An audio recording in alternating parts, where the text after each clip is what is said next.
Hello everyone, स्वागत है आप सबका आपके अपने यूट्यूब चैनल आर के मुनीम केमिस्ट्री क्लासेस पर। डी ब्लॉक जो है वो हमने स्टार्ट कर लिया था और डी ब्लॉक का जो कॉमन पार्ट है वो हमने कर लिया था। आज हम शुरू करेंगे कोऑर्डिनेशन केमिस्ट्री। अब देखिए, कोऑर्डिनेशन केमिस्ट्री की जब हम बात करते हैं तो बात आती है कोऑर्डिनेशन कंपाउंड की, जिसको हम कॉम्प्लेक्स कंपाउंड्स भी कहते हैं। तो यहाँ पर अगर हम देखें इनऑर्गेनिक सॉल्ट्स को, तो इनऑर्गेनिक कंपाउंड की अगर हम बात करें या इनऑर्गेनिक सॉल्ट्स की हम बात करें तो इनऑर्गेनिक कंपाउंड को हम तीन कैटेगरी में डिवाइड कर सकते हैं: सिंपल सॉल्ट्स, डबल सॉल्ट्स और कोऑर्डिनेशन कंपाउंड या कॉम्प्लेक्स कंपाउंड। दोनों ही आप कह सकते हो, कॉम्प्लेक्स कंपाउंड भी कह सकते हो और कोऑर्डिनेशन कंपाउंड भी कह सकते हो। तो इनऑर्गेनिक कंपाउंड्स को हमने तीन कैटेगरी में डिवाइड किया। पहला है सिंपल सॉल्ट। अब देखिए, सिंपल सॉल्ट की अगर हम बात करें तो सिंपल सॉल्ट कहते किसे हैं? तो देखिए, सिंपल सॉल्ट की अगर हम बात करें तो एसिड प्लस बेस की जब हम रिएक्शन कराते हैं, जिसको हम न्यूट्रलाइजेशन रिएक्शन कहते हैं, या हिंदी में अगर कहे तो उदासीनीकरण अभिक्रिया। तो उदासीनीकरण अभिक्रिया जब हम कराते हैं, एसिड और बेस की जब हम रिएक्शन कराते हैं, तो क्या फॉर्म होता है? Simple salt. साथ में वाटर भी फॉर्म होता है।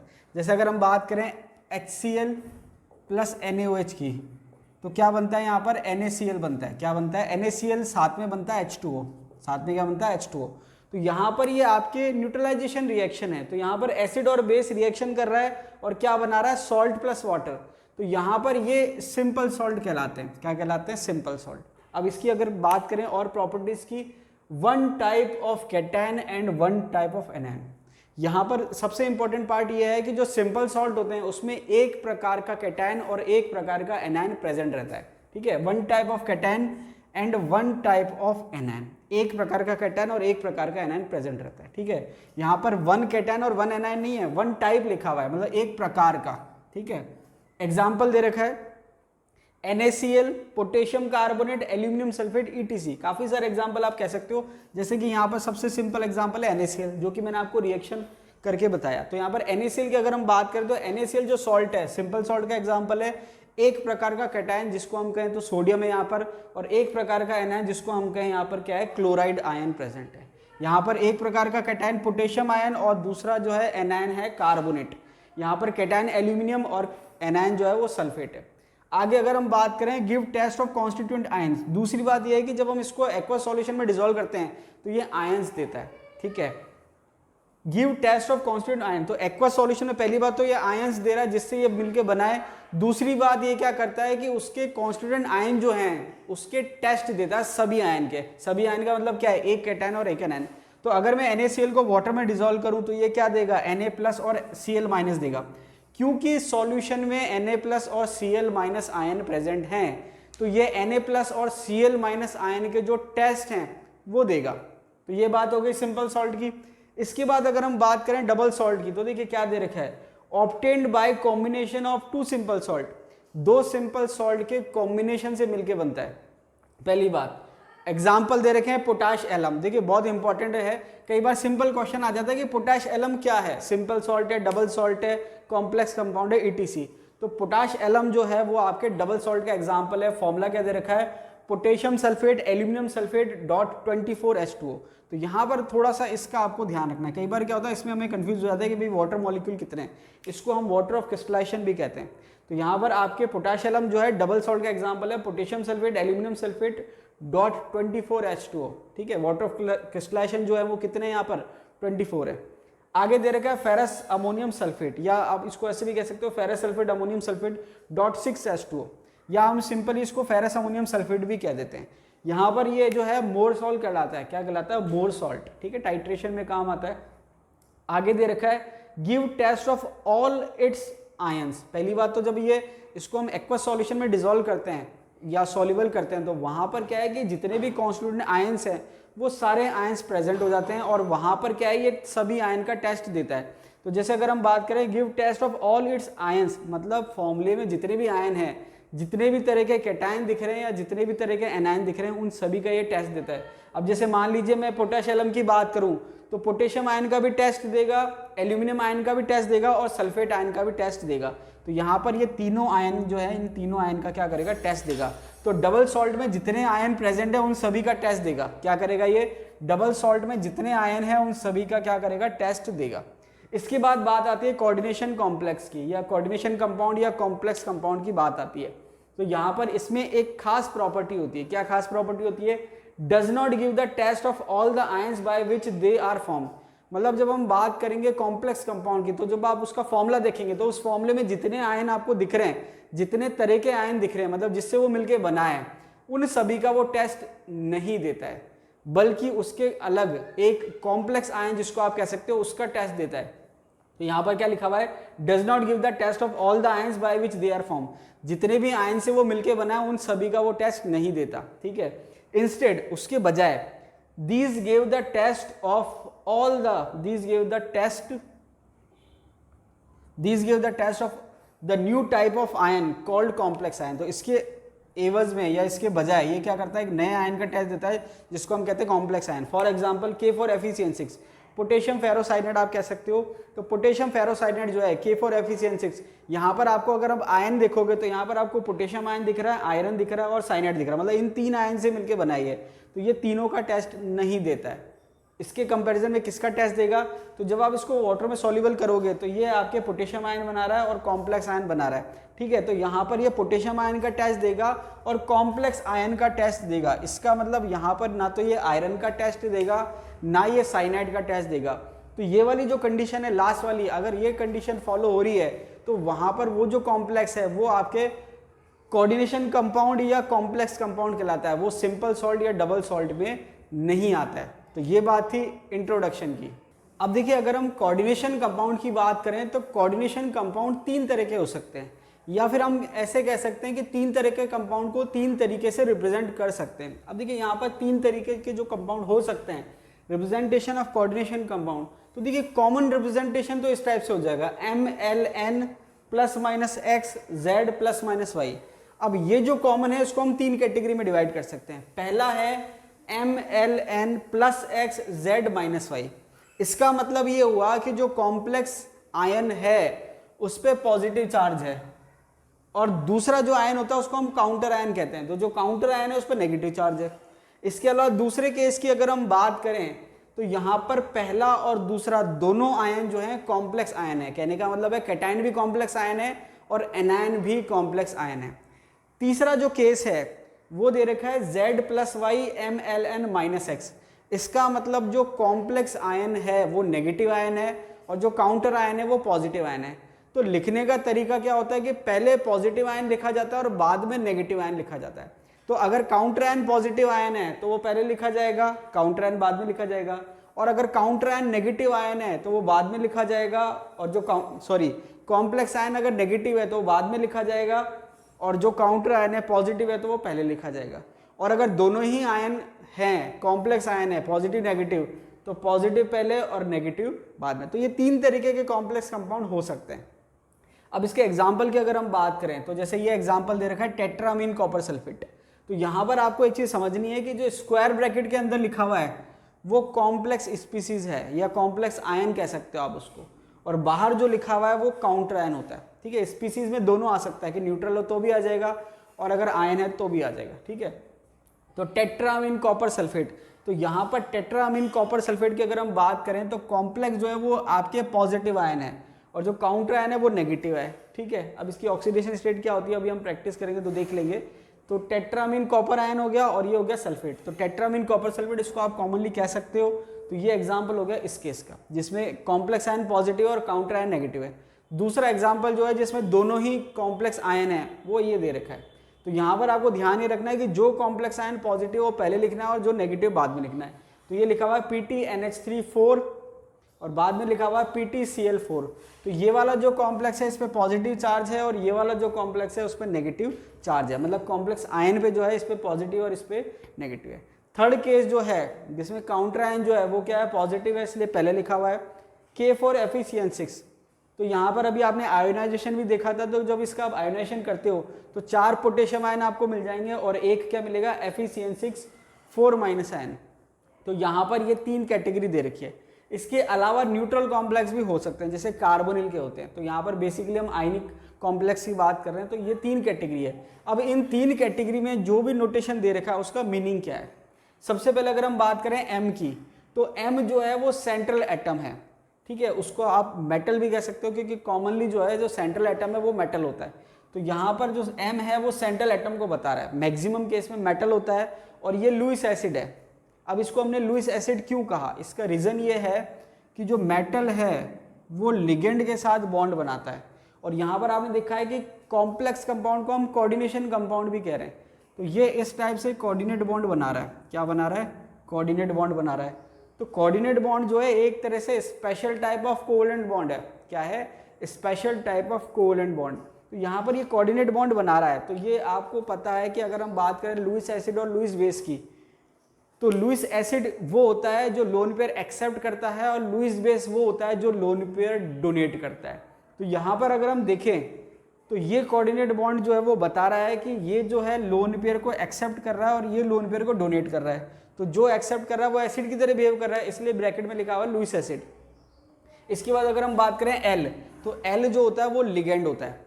लिगेंड जो है ब्रैकेट में लिखा हुआ है लुईस बेस। अब देखिए एल जो है लिगेंड, अब लिगेंड का मतलब क्या होता है अभी हम लिगेंड डिटेल में पढ़ेंगे।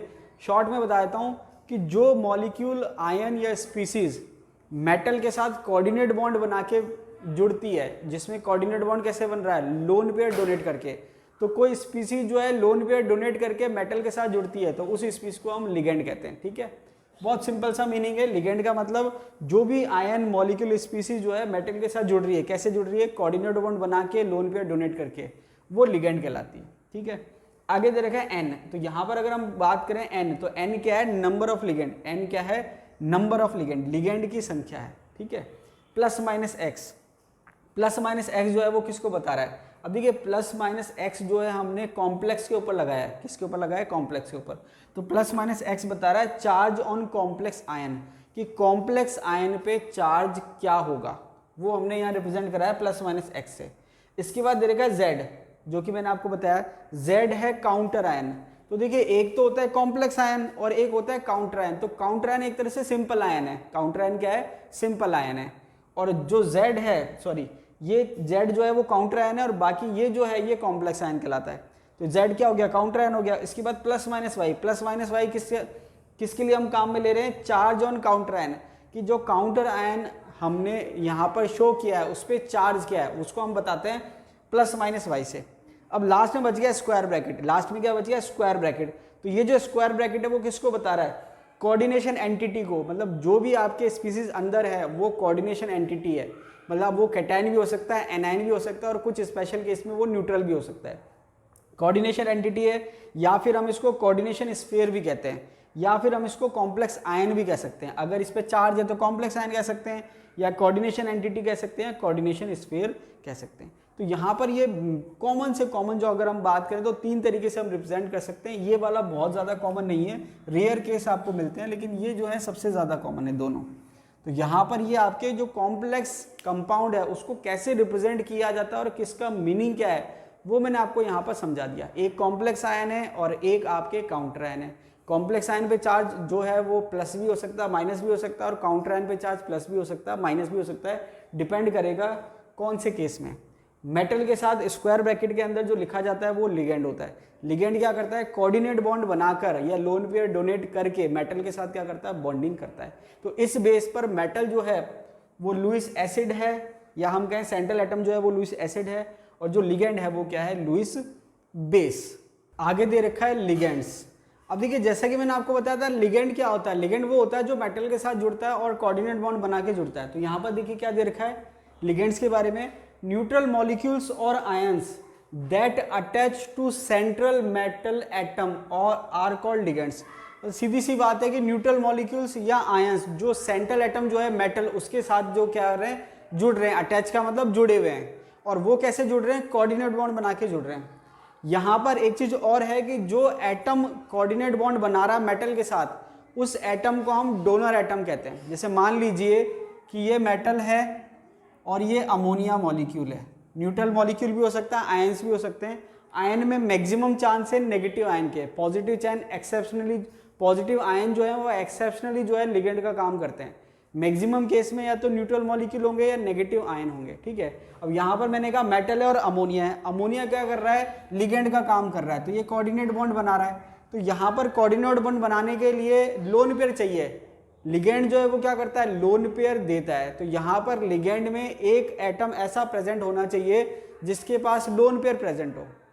अब जिसके बाद लोन पेयर प्रेजेंट है, दूसरी बात वो दे भी रहा है, अब मान लीजिए लोन पेयर है तो सही लेकिन वो दे नहीं रहा, तो वहां पर वो डोनर एटम की तरह बिहेव नहीं कर रहा। तो यहाँ पर नाइट्रोजन एटम जो है उसके बाद लोन पेयर है और वो डोनेट कर रहा है, तो यहाँ पर नाइट्रोजन एटम जो है वो डोनर एटम कहलाएगा। क्या कहलाएगा? Donor atom. तो डोनर एटम का मतलब क्या है कि लिगेंड में वह एटम जो मेटल के साथ कोऑर्डिनेट बॉन्ड बना रहा है और अपना लोन पेयर डोनेट कर रहा है, उसको हम डोनर एटम कहते हैं। क्या कहते हैं? Donor atom. आगे दे रखा है मोनोडेंटेड और यूनिडेंटेड लिगेंड्स। अब देखिए नाम से पता चल रहा है मोनोडेंटेड और यूनिडेंटेड, मतलब मोनो का मतलब होता है एक, डेंटिसिटी का मतलब ये है कि वो कितने कोऑर्डिनेट बॉन्ड बना रहा है। तो मोनोडेंटेड और यूनिडेंटेड का मतलब ये है कि वो एक कोऑर्डिनेट बॉन्ड बना रहा है। तो यहाँ पर दे रखा है one donor atom one coordinate bond.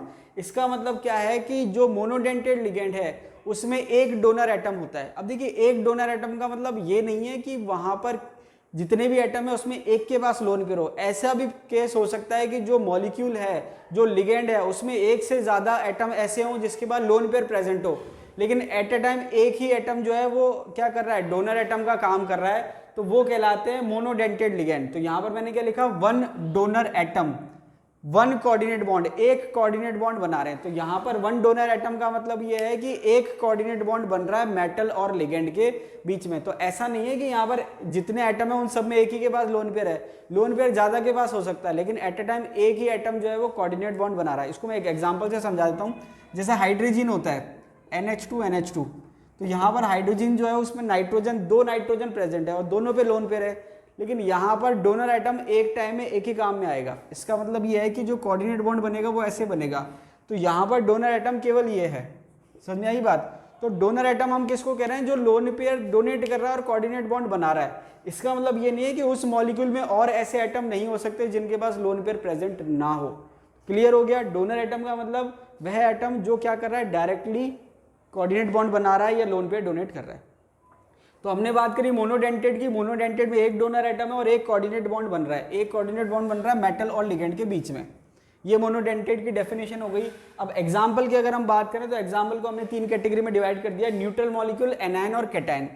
तो न्यूट्रल मॉलिक्यूल की बात करें तो जो लिगेंड की तरह बिहेव कर सकते हैं न्यूट्रल मॉलिक्यूल, वो कौन कौन से हैं? बहुत सारे और हो सकते हैं, जो सबसे कॉमन है वो मैंने यहाँ लिख रखे हैं। वाटर मॉलिक्यूल हो सकता है, अमोनिया हो सकता है, कार्बोनिल हो सकता है, एल्कोहल हो सकता है, NO हो सकता है, PR3 हो सकता है, C5H5N। C5H5N क्या होता है? पिरिडिन हो सकता है। तो ये सारे के सारे क्या है? मोनोडेंटेड लिगेंड है। क्या है? Monodentate ligand. और दूसरी बात क्या है? न्यूट्रल मॉलिक्यूल है। क्या है? Neutral molecule. अब जैसे मान लीजिए कोई आपसे क्वेश्चन पूछ ले कि भाई CO जो है वो किसकी तरह बिहेव करेगा, तो आप वहां पर कह सकते हैं कि लुईस बेस की तरह बिहेव करेगा। कैसे? क्योंकि ये एज ए लिगेंड बिहेव कर रहा है और लिगेंड जो है वो क्या होते हैं? लुईस बेस होते हैं। तो यहाँ पर ये कोई सा भी मॉलिक्यूल पूछ ले तो वहां पर वो लुईस बेस का काम कर सकते हैं। ठीक है, कंफ्यूज होने की जरूरत नहीं, अकॉर्डिंग टू सिचुएशन आपको सॉल्व करना पड़ेगा। आगे दे रखा है एनाइंस। तो एनाइंस की अगर हम बात करें तो Cl- जो है वो लिगेंड का काम कर सकता है, OH-, Cn-, SO4 2-, C6H5-, ETC। यहाँ पर आप NO2- भी लिख सकते हो, एक और लिख देता हूँ मैं, NO2-, ठीक है, ETC।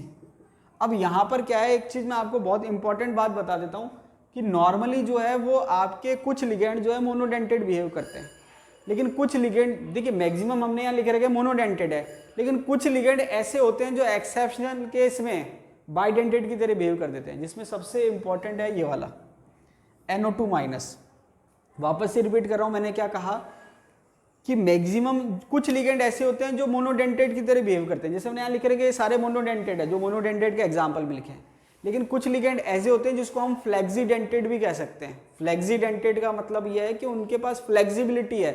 फ्लेक्सिबिलिटी का मतलब एडजस्ट कर सकते हैं। एडजस्ट का मतलब क्या है कि मोनोडेंटेड की तरह भी बिहेव कर सकते हैं और बाइडेंटेड की तरह भी बिहेव कर सकते हैं। बहुत ज़्यादा कन्फ्यूज होने की जरूरत नहीं है, आप इसको ऐसे समझ लीजिए कि ये जो एग्जाम्पल है, बाकी की बात नहीं कर रहा, ये वाला जो एग्जाम्पल है ये मैक्सिमम केस में 95% में मोनोडेंटेड लिगेंड है, लेकिन 5% जो एग्जाम्पल है, एक्सेप्शनल केस है, वहां पर ये बाइडेंटेड की तरह बिहेव करता है। अब ये कहाँ बाइडेंटेड की तरह बिहेव करेगा ये मैं आपको बताऊंगा बाद में, जब हम F ब्लॉक पढ़ेंगे वहां पर आएगा ये।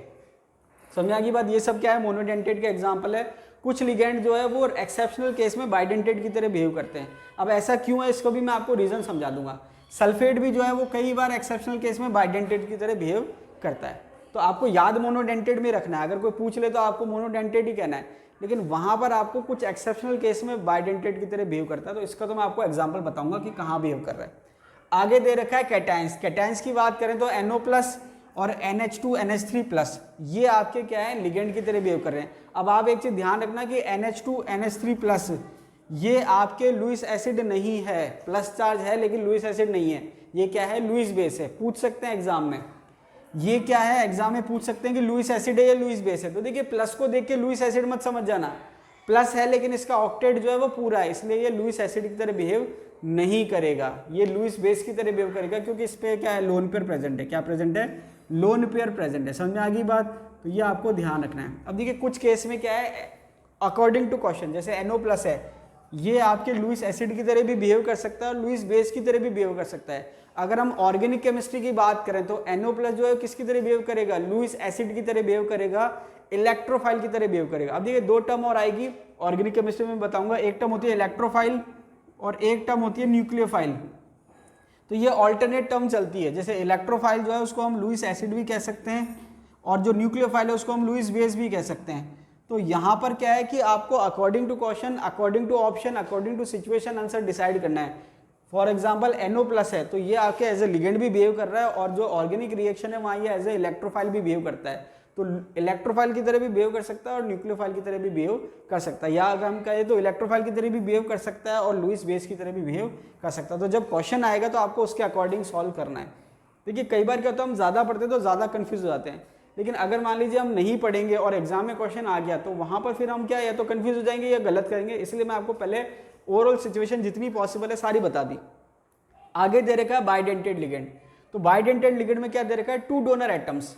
इसका मतलब कम से कम 2 एटम ऐसे हैं जिनके पास लोन पेयर प्रेजेंट है और वो कोऑर्डिनेट बॉन्ड बना भी रहे हैं। ऊपर वाले केस में मैंने कहा था कि ऐसा हो सकता है कि एक से ज्यादा एटम के बाद डोनर एटम हो लेकिन वो एट ए टाइम एक ही काम में आ रहा है। जैसे यहाँ पर मैंने एग्जांपल दिया कि हाइड्रोजन जो एग्जांपल है वहां पर 2 नाइट्रोजन एटम है, दोनों पे लोन पेयर है, लेकिन एट ए टाइम एक ही जो एटम है कोऑर्डिनेट बॉन्ड बना रहा है। तो यहाँ पर क्या है कि कम से कम 2 एटम ऐसे जिनके पास लोन पेयर भी है और वो कोऑर्डिनेट बॉन्ड भी बना रहे हैं। 2 donor atoms, 2 coordinate bond. Main चीज क्या है कि कोऑर्डिनेट बॉन्ड कितने बन रहे हैं उससे डिसाइड होता है कि डेंटिसिटी क्या है। एक कोऑर्डिनेट बॉन्ड का मतलब मोनोडेंटेड, 2 कोऑर्डिनेट बॉन्ड का मतलब बाइडेंटेड।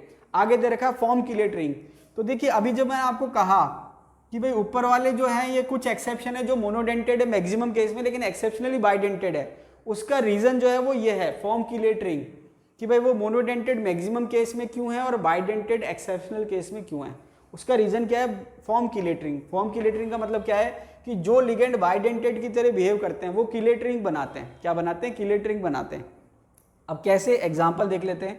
तो यहाँ पर देखिए लिगेंड तो ये इतना ही है, NH2 CH2 CH2 NH2, ये लिगेंड है और ये मेटल है और ये क्या शो कर दिया कि 2 कोऑर्डिनेट बॉन्ड बना रहा है। तो ये जो लिगेंड है केवल लिगेंड वाला पार्ट उसको हम कहते हैं इथिलीन डायमीन। तो यहाँ पर जो लिगेंड है वो क्या है, इथिलीन डायमीन। तो अगर हम बात करें बाइडेंटेड की तो बाइडेंटेड लिगेंड जो है वो 2 कोऑर्डिनेट बॉन्ड बना रहे हैं एक साथ, मतलब एक ही लिगेंड जो है वो 2 कोऑर्डिनेट बॉन्ड बना रहा है मेटल के साथ। तो जब वो कोऑर्डिनेट बॉन्ड बनाएगा तो एक साइक्लिक सिस्टम बन जाता है या एक रिंग फॉर्म होती है, उस रिंग को हम किलेट रिंग कहते हैं। उस रिंग को हम क्या कहते हैं, किलेट रिंग कहते हैं। समझ में आ गई बात। तो यहाँ पर ये इथिलीन डायमीन है, लिगेंड केवल इतना है, मेटल जो है वो लिगेंड नहीं है। वो हमने शो कर दिया कि जब ये मेटल जो है वो कोऑर्डिनेट बॉन्ड बनाएगा मेटल के साथ तो एक किलेट रिंग फॉर्म होगी। तो ये आपके एग्जाम्पल है इथिलीन डायमीन का। इसके बाद नेक्स्ट एग्जाम्पल है ऑक्जेलेट। तो देखिए ऑक्जेलेट की अगर हम बात करें तो ऑक्जेलेट क्या होता है, देखिए ऑक्जेलिक एसिड होता है COOH COOH, दोनों H हटा दोगे तो COO- और COO-। तो यहाँ पर ये जो है CO और ये O, यहाँ पर क्या है CO और ये O, और दोनों क्या कर रहे हैं, कोऑर्डिनेट बॉन्ड फॉर्म कर रहे हैं। क्या फॉर्म कर रहे हैं, कोऑर्डिनेट बॉन्ड फॉर्म कर रहे हैं। तो ये भी किसका एग्जांपल है, बाइडेंटेड का एग्जांपल है। बहुत सारे एग्जांपल हो सकते हैं, जो सबसे कॉमन है वो हमने ले रखे हैं। नेक्स्ट है ग्लाइसिनेट। अब देखिए ग्लाइसिनेट जो है इंपॉर्टेंट एग्जांपल है। जैसे अगर आप देखेंगे तो अब आप पढ़ेंगे जब बायोमोलिक्यूल जब आप पढ़ेंगे तो वहाँ पर आप पढ़ते हैं, जहाँ तक मुझे ध्यान है, अमीनो एसिड। तो अमीनो एसिड में ग्लाइसिन जो है इकलौता एग्जाम्पल है जो ऑप्टिकली एक्टिव नहीं है, जो क्या है, ऑप्टिकली एक्टिव नहीं है। तो ग्लाइसिन जो है अमीनो एसिड का एग्जाम्पल है। ग्लाइसिन का फॉर्मूला क्या होता है, CH2COOH और NH2। तो यहाँ पर अमीनो एसिड हम कहते किसको हैं, अमीनो एसिड हम किसको कहते हैं, जहाँ पर अमीन ग्रुप भी प्रेजेंट है और एसिड ग्रुप भी प्रेजेंट है। तो NH2 भी प्रेजेंट है और COOH भी प्रेजेंट है। तो यहाँ पर जितने अमीनो एसिड होते हैं सारे के सारे ऑप्टिकली एक्टिव होते हैं। ऑप्टिकली एक्टिव का मतलब किरल कार्बन प्रेजेंट होता है। किरल कार्बन के अंदर चारों वैलेंसी डिफरेंट होती है, केवल इकलौता जो ग्लाइसिन है वो ऐसा है, अमीनो एसिड है लेकिन ऑप्टिकली एक्टिव नहीं है। क्यों? क्योंकि चारों एटम डिफरेंट नहीं है, 2 हाइड्रोजन प्रेजेंट है जो कि सेम एटम है। चलिए इतना बहुत है। अब यहाँ पर वापस आ जाते हैं ग्लाइसिनेट पे। तो यहाँ पर ग्लाइसिन जो है, यहाँ पर अब देखिए डोनर एटम जो है इथिलीन डाइअमीन में दोनों नाइट्रोजन है। उसके बाद अगर हम बात करें ऑक्जेलेट में तो वहां पर दोनों ऑक्सीजन है। उसके बाद अगर हम बात करें ग्लाइसिन में तो ग्लाइसिन जो है वहां पर नाइट्रोजन और ऑक्सीजन जो है डोनर एटम है। ऐसे और भी एग्जाम्पल हो सकते हैं, समझ में आ रही बात। तो वहां पर जैसे आपके ग्लाइऑक्सिम भी होता है, तो ये आप जो है गूगल पे सर्च करना है ग्लाइऑक्सिम क्या होता है, ये आपका होमवर्क है। ग्लाइऑक्सिम जो है वो भी आपके क्या है, बाइडेंटेड लिगेंड का काम करता है। आपने सुना होगा निकिल डाइमिथाइल ग्लाइऑक्सिम, DMG के नाम से, रेड कलर का कॉम्प्लेक्स होता है। तो वो आप सर्च करना है कि ग्लाइऑक्सिम का फॉर्मूला क्या होता है। अब यहाँ पर जो है बाइडेंटेड जो है इंपॉर्टेंट प्रॉपर्टी है, क्या प्रॉपर्टी है कि ये साइक्लिक सिस्टम बना रहा है जिसको हम किलेट रिंग कहते हैं। साइक्लिक सिस्टम बना रहा है जिसको हम क्या कहते हैं, किलेट रिंग कहते हैं। अब किलेट रिंग कितने मेंबर्ड की बन रही है, तो यहाँ पर अगर मैं किलेट रिंग की बात करूँ तो किलेट रिंग कितने मेंबर्ड की है, 1 2 3 4 और ये 5। किलेट रिंग कितने मेंबर्ड की है, 5 मेंबर्ड रिंग है। तो आपको ध्यान ये रखना है कि जो किलेट रिंग है वो 5 मेंबर्ड और 6 मेंबर्ड में स्टेबल होती है, और उससे कम अगर होंगे तो वो बहुत ज़्यादा स्टेबल नहीं होगी। तो ये जो है मोनोडेंटेड की तरह बिहेव कर रहा है। क्यों? क्योंकि इसके जब ये अगर ये बाइडेंटेड की तरह बिहेव करेगा तो किलेट रिंग कितने मेंबर की बनेगी, 4 मेंबर की, जो कि बहुत ज़्यादा स्टेबल नहीं होती है। इसलिए ये बहुत रेयर केस में जो है बाइडेंटेड की तरह बिहेव करता है। तो ये जो है मोनोडेंटेड की तरह बिहेव क्यों कर रहा है, क्योंकि इसके द्वारा जो किलेट रिंग बनाई जाएगी वो 4 मेंबर्ड होगी, जो कि बहुत ज़्यादा स्टेबल नहीं होती है। तो यहाँ पर 5 मेंबर्ड किलेट रिंग और 6 मेंबर्ड किलेट रिंग जो है वो ज़्यादा स्टेबल होती है। दूसरी बात यह है कि यहाँ पर जो बाइडेंटेड लिगेंड है वो सिमेट्रिकल है या अनसिमेट्रिकल या एसिमेट्रिकल है। सिमेट्रिकल है या एसिमेट्रिकल है, इस पे भी डिपेंड करेगा। जब हम आइसोमेरिज्म पढ़ेंगे वहां पर ये प्रॉपर्टी काम आएगी। तो अगर मैं बात करूं इथिलीन डाइअमीन की, किसकी बात करूं, इथिलीन डाइअमीन की, तो ये सिमेट्रिकल है। क्या है ये, सिमेट्रिकल। और अगर इसकी बात करूं तो ये भी सिमेट्रिकल है, और इसकी बात करूं तो ये सिमेट्रिकल नहीं है। समझ में आ रही बात। आगे दे रखा है एम्बिडेंटेड लिगेंड। एम्बिडेंटेड लिगेंड में क्या दे रखा है, have 2 donor atoms but at a time only 1 donor atom donates its electron pair. मतलब एम्बिडेंटेड लिगेंड को हम हिंदी में कहते हैं उभयदंतुक। उभयदंतुक लिगेंड वो होते हैं जिसमें 2 डोनर एटम हैं लेकिन एक समय पर एक ही काम करता है, और दोनों डोनर एटम जो है वो अलग अलग होते हैं। जैसे मान लीजिए यहाँ पर अगर मैं बात करूँ NO2 की और ONO की, तो यहाँ पर डोनर एटम नाइट्रोजन है और यहाँ पर डोनर एटम ऑक्सीजन है। तो दोनों डोनर एटम अलग अलग है। फॉर्मूला जो है, मॉलिक्यूलर फॉर्मूला जो है या आयनिक फॉर्मूला जो है सेम है, लेकिन डोनर एटम अलग है। तो यहाँ पर NO2 लिखा है मैंने और यहाँ ONO लिखा है, तो देखिए मॉलिक्यूलर फॉर्मूला तो सेम ही दिख रहा है, लेकिन यहाँ डोनर एटम नाइट्रोजन है और यहाँ डोनर एटम ऑक्सीजन है। तो जब नाइट्रोजन डोनर एटम है तो हम इसको कहेंगे नाइट्रो, और जब ऑक्सीजन डोनर एटम है तो इसको हम कहेंगे नाइट्राइटो। समझ में आ रही बात। तो एम्बिडेंटेड लिगेंड की खासियत क्या है कि जो फॉर्मूला है वो तो सेम है लिगेंड का, लेकिन डोनर एटम जो है वो चेंज है। समझ में आ गई बात। तो यहाँ पर डोनर एटम नाइट्रोजन है और यहाँ पर डोनर एटम ऑक्सीजन है। इसके बाद अगर हम बात करें CN, तो यहाँ पर CN भी लिख सकते हैं और NC भी लिख सकते हैं। तो CN में कार्बन जो है वो डोनर एटम है और NC में नाइट्रोजन जो है वो डोनर एटम है। तो CN में जो कार्बन डोनर एटम है उसको हम कह रहे हैं साइनो, और NC में जो नाइट्रोजन डोनर एटम उसको कह रहे हैं आइसोसाइनो। आगे दे रखा है SCN और NCS। तो जब हम बात कर रहे हैं SCN की, तो S जो है सल्फर जो है वो डोनर एटम है, उसको हम कह रहे हैं थायोसाइनाइड। और जब NCS में लिख रहा हूं वहां नाइट्रोजन डोनर एटम है, उसको हम क्या कह रहे हैं, आइसोथायोसाइनाइड। तो ये जो बेसिक कंसेप्ट है ये आपको क्लियर होनी चाहिए कि कौन से जो लिगेंड है मोनोडेंटेड है। क्यों? क्योंकि अभी थोड़ी देर बाद आएगा कोऑर्डिनेशन नंबर। कोऑर्डिनेशन नंबर जब हम कैलकुलेट करेंगे तो वहां पर आपको लिगेंड की जानकारी होनी चाहिए कि कौन सा लिगेंड मोनोडेंटेड है और कौन सा लिगेंड बाइडेंटेड है। और दूसरी बात, उन पर चार्ज कितना है, क्योंकि जब आप ऑक्सीडेशन निकालेंगे तो चार्ज भी आपके काम आएगा, और कोऑर्डिनेशन नंबर निकालेंगे तो आपको ये पता होना चाहिए कि लिगेंड मोनोडेंटेड है, बाइडेंटेड है या पॉलीडेंटेड है। समझ में आ गई बात। तो ये मोनोडेंटेड है, एक कोऑर्डिनेशन बॉन्ड बना रहे हैं, और कुछ लिगेंड जो है एक्सेप्शनली बाइडेंटेड बिहेव करते हैं। क्यों? क्योंकि जब ये बाइडेंटेड के लिए जब किलेट रिंग बनाएंगे, जैसे NO2 की बात करें तो NO2 में क्या है, ये नाइट्रोजन, ये ऑक्सीजन और ये ऑक्सीजन। तो अगर ये किलेट रिंग बनाएगा तो 4 मेंबर्ड किलेट रिंग बनेगी, जो कि बहुत ज्यादा स्टेबल नहीं होती, इसलिए केवल एक्सेप्शन केस में किलेट रिंग बनती है।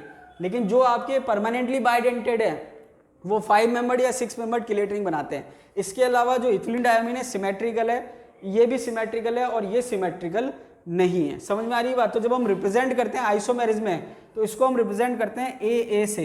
ए का मतलब बाइडेंटेड लिगेंड है और दोनों एनवायरनमेंट सेम है। और इसको हम रिप्रेजेंट करते हैं ए बी से, मतलब बाइडेंटेड है लेकिन एनवायरनमेंट जो है वो सेम नहीं है, ठीक है। और ये आपके एम्बिडेंटेड लिगेंड हो गया। एम्बिडेंटेड लिगेंड बहुत इंपॉर्टेंट है, क्योंकि जब हम आइसोमेरिज्म पढ़ेंगे तो वहां पर एक आइसोमेरिज्म जो है वो पूरी की तरह पूरी जो है वो किस पे डिपेंड करती है, एम्बिडेंटेड लिगेंड पे। तो अगर एम्बिडेंटेड लिगेंड आपको ध्यान है तो वो आप आइसोमर पहचान जाओगे, वरना आप नहीं पहचान पाओगे। अब देखिए आगे बात करें पॉलीडेंटेड लिगेंड की, तो पॉलीडेंटेड लिगेंड वो होते हैं जिनकी डेंटिसिटी 2 से ज़्यादा होती है। अब जैसे हमने बात करी मोनोडेंटेड की और बाइडेंटेड की। मोनोडेंटेड लिगेंड वो होते हैं जिसकी डेंटिसिटी 1 होती है, और बाइडेंटेड लिगेंड वो होते हैं जिसकी डेंटिसिटी 2 होती है, और पॉलीडेंटेड लिगेंड वो होते हैं जिसकी डेंटिसिटी 2 से ज़्यादा होती है। तो जिनकी डेंटिसिटी 2 से ज़्यादा है उन सबको हमने एक कंबाइंड कर लिया, किसमें, पॉलीडेंटेड लिगेंड में। अब अगर हम बात करें पॉलीडेंटेड लिगेंड की, तो पॉलीडेंटेड लिगेंड वो होते हैं जो 2 से ज़्यादा कोऑर्डिनेट बॉन्ड फॉर्म करते हैं, या हम कहें जिसमें 2 से ज़्यादा डोनर एटम होते हैं और 2 से ज़्यादा कोऑर्डिनेट बॉन्ड फॉर्म करते हैं। तो यहाँ पर क्या लिखा हुआ है, form more than 2 coordinate bonds with the central metal ion. Central metal atom या आयन के साथ जो है 2 से ज़्यादा कोऑर्डिनेट बॉन्ड फॉर्म करते हैं, उसको हम कहते हैं पॉलीडेंटेड लिगेंड। आगे दे रखा है for example ethylene diamine tetra acetic acid. देखिए बहुत इंपॉर्टेंट एग्जाम्पल है। यहाँ पर अगर हम इसकी बात करें तो इसकी डेंटिसिटी 6 है। अगर हम इसकी बात करें तो इसकी जो डेंटिसिटी है वो कितनी है, 6। यहाँ पर क्या होता है, अब देखिए सिंपल सी अगर हमसे कोई पूछे भाई पॉलीडेंटेड लिगेंड का एग्जांपल क्या है, तो हम कहते हैं ईडीटीए। अब ईडीटीए जो है उसका जो है डेंटिसिटी वो है 6। या अगर हम बात करें ये कितने कोऑर्डिनेट बॉन्ड बना रहा है, 6। अब ये तो सिंपल सी बात है, ये सबको पता है। लेकिन अगर थोड़ा सा डीप में क्वेश्चन जाए तो वहाँ पर वो क्वेश्चन ये पूछ सकता है कि यहाँ पर जो 6 डोनर एटम है वो कौन कौन से हैं। तो यहाँ पर आपको ध्यान रखना। आप देखिए पहले तो स्ट्रक्चर आपको पता होना चाहिए, ethylene diamine tetra acetic acid. तो ये आपके इथिलीन हो गया, इसको हम क्या करें, इथिलीन। ये जो है इसके लिए हम कह रहे हैं डाइअमीन। अगर सिंपल NH2 होते तो डाइअमीन हो जाते। और यहाँ पर अगर हम बात करें तो ये एसिटिक एसिड है, तो 4 एसिटिक एसिड है, इसलिए नाम पड़ गया ethylene diamine tetra acetic acid. अब यहाँ पर ध्यान ये रखना है कि ये अभी एज ए न्यूट्रल मॉलिक्यूल है, जब एज ए लिगेंड बिहेव करता है तो वहाँ पर एसिड के H निकल जाते हैं। ये आपको थोड़ा सा ध्यान रखना है। कुछ जो एसिड वाले लिगेंड जैसे ऑक्जिलेट था, तो ऑक्जेलिक एसिड जो होता है वो ऑक्जिलेट के तरह बिहेव करता है एज ए लिगेंड। तो ऑक्जेलिक एसिड 2 H निकालता है और ऑक्जिलेट आयन बना के एज ए लिगेंड बिहेव करता है। वैसे यहाँ पर ethylene diamine tetra acetic acid जो है वो 4 H निकाल कर एज ए लिगेंड बिहेव करता है। और अगर हम बात करें डोनर एटम की, तो 2 डोनर एटम तो नाइट्रोजन है और 4 डोनर एटम क्या है, ऑक्सीजन। ये आपको ध्यान रखना है। डेंटिसिटी इसकी कितनी है, 6। इंपॉर्टेंट एग्जाम्पल है। आगे अगर हम बात करें तो आगे दे रखा कोऑर्डिनेशन नंबर। तो देखिए कोऑर्डिनेशन नंबर की अगर हम बात करें तो कोऑर्डिनेशन नंबर जो टर्म है वो मेटल के रेफरेंस में दी जाती है। तो यहाँ पर सिंपल से लिखा हुआ है number of coordinate bonds form between metal and ligands. तो कोऑर्डिनेट बॉन्ड की अगर हम बात करें तो मेटल जो है वो मैक्सिमम कितने कोऑर्डिनेट बॉन्ड बना रहा है उसको हम उसका कोऑर्डिनेशन नंबर कहते हैं। अब जैसे मान लीजिए लिगेंड की संख्या कितनी है वो मैटर नहीं कर रहा। ओवरऑल की बात क्या हो रही है कि जैसे मान लीजिए मेटल जो है 4 कोऑर्डिनेट बॉन्ड बना रहा है, तो इसका कोऑर्डिनेशन नंबर कितना हो जाएगा, 4। तो कोऑर्डिनेशन नंबर का मतलब सिंपल सा ये है कि मेटल जो है वो कितने कोऑर्डिनेट बॉन्ड फॉर्म कर रहा है। और कोऑर्डिनेट बॉन्ड किसके बीच में बनेगा, लिगेंड और मेटल के बीच में। तो लिगेंड की संख्या कितनी है उससे हमें मतलब नहीं है। कोऑर्डिनेशन नंबर का मतलब ये है कि मेटल जो है कितने कोऑर्डिनेट बॉन्ड बना रहा है, या फिर हम इसको ऐसे भी कह सकते हैं कि मेटल जो है कितने डोनर एटम से घिरा हुआ है। समझ में आ गई बात। तो ये कोऑर्डिनेशन नंबर हो गया। इसके बाद एक पॉइंट और दे रखा है इसमें, अच्छा पॉइंट है, pi bonds are not consider for the calculation of coordination number. अब देखिए पाई बॉन्ड की अभी हमने बात नहीं करी है, पाई बॉन्ड की हम बात करेंगे आगे जब आएगा। तो देखिए यहाँ पर क्या है कि स्टार्टिंग में जो बन रहा है कोऑर्डिनेट बॉन्ड, ठीक है, अब यहाँ पर इसको मैं एज ए सिग्मा बॉन्ड मान रहा हूँ। क्या मान रहा हूँ, सिग्मा बॉन्ड। अब आप इसमें ये कंफ्यूज मत होना कि सर ये तो कोऑर्डिनेट बॉन्ड है, आपने इसको सिग्मा क्यों मान लिया।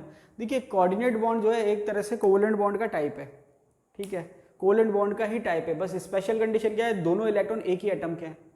तो यहाँ पर जो स्टार्टिंग में बॉन्ड बन रहा है उसको मैंने एज ए सिग्मा मान लिया। अब इसके बाद क्या है, सेकंड बॉन्ड भी बन सकता है इनके बीच में, और सेकंड बॉन्ड जो बनेगा वो पाई बॉन्ड कहलाएगा। वो 2 तरीके से हो सकते हैं, या तो वापस से क्या करे, ये इलेक्ट्रॉन दे और ये पाई बॉन्ड हो जाएगा, या फिर दूसरी जो सिचुएशन है वो ये है कि पहले तो लिगेंड ने इलेक्ट्रॉन दिए, बाद में मेटल ने इलेक्ट्रॉन दिए, तो ये सिग्मा हो गया और ये पाई हो गया। तो कहने का मतलब क्या है कि मेटल और लिगेंड के बीच में पाई बॉन्ड भी फॉर्म होता है। पाई बॉन्ड दो तरह के होते हैं, या तो वापस से लिगेंड मेटल को इलेक्ट्रॉन दे रहा है, या मेटल जो है लिगेंड को वापस से इलेक्ट्रॉन दे रहा है। समझ में आ गई बात। तो यहाँ पर चार्ज ट्रांसफर स्पेक्ट्रा जब आप पढ़ेंगे तो वहाँ पर दो तरह के चार्ज ट्रांसफर स्पेक्ट्रा होते हैं, और ये इसी पे डिपेंड करते हैं कि जो पाई बॉन्डिंग है वो कौन से तरह की है। तो यहाँ पर ये वाला जो चार्ज ट्रांसफर स्पेक्ट्रा और पाई बॉन्ड है उसको हम कहते हैं LMCT, ligand to metal charge transfer spectra. मतलब आप जो इलेक्ट्रॉन है वो कहाँ से कहाँ जा रहे हैं, सिग्मा बॉन्ड की बात मेरी, पाई बॉन्ड की, लिगेंड से मेटल, तो हमने क्या कहा LMCT, ligand to metal charge transfer spectra, या ligand to metal charge transfer. और यहाँ पे जब हम बात करते हैं तो हम कहते हैं MLCT, metal to ligand charge transfer. समझ में आ रही बात, LMCT और MLCT। अब यहाँ पर एक चीज और है, अगर आपको ध्यान हो तो मैंने आपको एक टॉपिक पढ़ाया था बैक बॉन्डिंग। क्या पढ़ाया था, बैक बॉन्डिंग। बैक बॉन्डिंग में होता क्या है कि एक एटम जो है वो इलेक्ट्रॉन देता है सामने वाले को, तो जो इलेक्ट्रॉन दे रहा है उसके पास इलेक्ट्रॉन की कमी हो जाती है, और जो ले रहा है उसके पास इलेक्ट्रॉन एक्सेस में हो जाते हैं, तो वो क्या करता है, वापस से रिटर्न से उसको क्या करता है, इलेक्ट्रॉन देने का काम करता है। तो अगर हम बात करें तो लिगेंड ने क्या करे, शुरू में मेटल को इलेक्ट्रॉन दिए, लिगेंड के ऊपर इलेक्ट्रॉन डेंसिटी कम हो गई, मेटल के ऊपर इलेक्ट्रॉन डेंसिटी ज्यादा हो गई, तो जो इलेक्ट्रॉन डेंसिटी ज्यादा हो गई उसको वापस से बैलेंस करने के लिए क्या करता है, वापस से इलेक्ट्रॉन दे देता है इसको, लिगेंड को। तो ये जो है इसको हम कहते हैं बैक बॉन्डिंग। क्या कहते हैं, बैक बॉन्डिंग, जो आप पढ़ चुके हो। समझ में आ रही है बात। तो ये बैक बॉन्डिंग कहलाती है। तो बैक बॉन्डिंग जो है वो यहाँ पर किस में पाई जा रही है, MLCT में। यहाँ पर बैक बॉन्डिंग नहीं है, यहाँ पर दोनों जो बॉन्ड है वो क्या है, मेटल की तरफ है। मतलब सिग्मा बॉन्ड से भी लिगेंड ही इलेक्ट्रॉन दे रहा है मेटल को, और पाई बॉन्ड से भी लिगेंड ही मेटल दे रहा है, इलेक्ट्रॉन दे रहा है मेटल को। तो यहाँ पर जो हम टॉपिक पढ़ना चाह रहे थे वो ये था कि जब हम कोऑर्डिनेशन नंबर की बात करते हैं तो वहाँ पर हमने क्या कहा, number of coordinate bonds form between metal and ligand. तो वहाँ पर आपको ध्यान रखना है कि जो नंबर ऑफ कोऑर्डिनेट बॉन्ड है वो हम केवल सिग्मा की बात करेंगे, पाई कंसिडर नहीं होगा। मतलब ये है कि ये जो है आपके एक ही काउंट होगा। क्यों, क्योंकि मैंने कहा था या तो नंबर ऑफ कोऑर्डिनेट बॉन्ड या number of donor atom surrounded by surrounding metal atom. तो या तो आप मेटल से ये देख लो कि कोऑर्डिनेट बॉन्ड कितने हो रहे हैं, और या फिर ये देख लो कि मेटल को कितने डोनर एटम ने सराउंड कर रखा है। तो जब मैं कह रहा हूँ नंबर ऑफ कोऑर्डिनेट बॉन्ड, तो वहां पर पाई बॉन्ड कंसिडर नहीं होगा, केवल सिग्मा बॉन्ड कंसिडर होगा। तो ये चीज आपको ध्यान रखनी है। तो ये आपके चार्ज ट्रांसफर आएगा, आगे आएगा, वापस मैं आपको समझा दूंगा। यहाँ पर अभी मैंने आपको इतना बता दिया, ठीक है। तो यहाँ पर क्या है, पाई बॉन्ड को जो है आप कोऑर्डिनेशन नंबर में कंसिडर नहीं करोगे। आगे दे रखा पाई एसिड लिगेंड। तो देखिए पाई एसिड लिगेंड होता क्या है, अभी आपको जब मैंने स्टार्टिंग में रिप्रेजेंटेशन बताया था वहां पर मैंने आपको एक चीज बताई थी कि जो मेटल है वो क्या कर रहा है, इलेक्ट्रॉन पेयर लेने का काम कर रहा है। मेटल क्या काम कर रहा है, इलेक्ट्रॉन पेयर लेने का। तो जो मेटल है वो किसकी तरह बिहेव कर रहा है, लुईस एसिड की तरह। और लिगेंड इलेक्ट्रॉन देने का काम कर रहा है, तो लिगेंड किसकी तरह कर रहा है, बिहेव कर रहा है लुईस बेस की तरह। अब यहाँ पर ये तो हमने डिसाइड कर लिया कि भाई एसिड की तरह बिहेव कौन कर रहा है, लुईस एसिड की तरह, और लुईस बेस की तरह बिहेव कौन कर रहा है।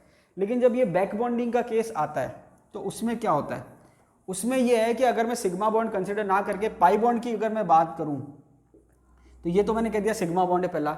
अब जो पाई बॉन्ड बन रहा है वो इस डायरेक्शन में है। तो अगर मैं केवल ऊपर वाले बॉन्ड की बात करूं तो इलेक्ट्रॉन दे कौन रहा है, मेटल, और इलेक्ट्रॉन ले कौन रहा है, लिगेंड। तो अगर मैं ऊपर वाले बॉन्ड के हिसाब से बात करूं तो इस हिसाब से तो लिगेंड जो है वो एसिड है।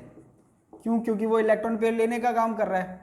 अब यहाँ पर मैं केवल उसको एसिड नाम दे दूं तो फिर कंफ्यूजन हो जाएगा। भाई एक तरफ तो आप कह रहे हो लिगेंड जो है लुईस बेस है, फिर आप कह रहे हो कि वो लुईस एसिड है, कंफ्यूज कर दिया।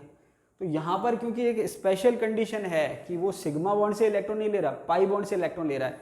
तो अब हमने क्या कहा कि हमको लिगेंड को कहना है एसिड, क्योंकि वो इलेक्ट्रॉन ले रहा है।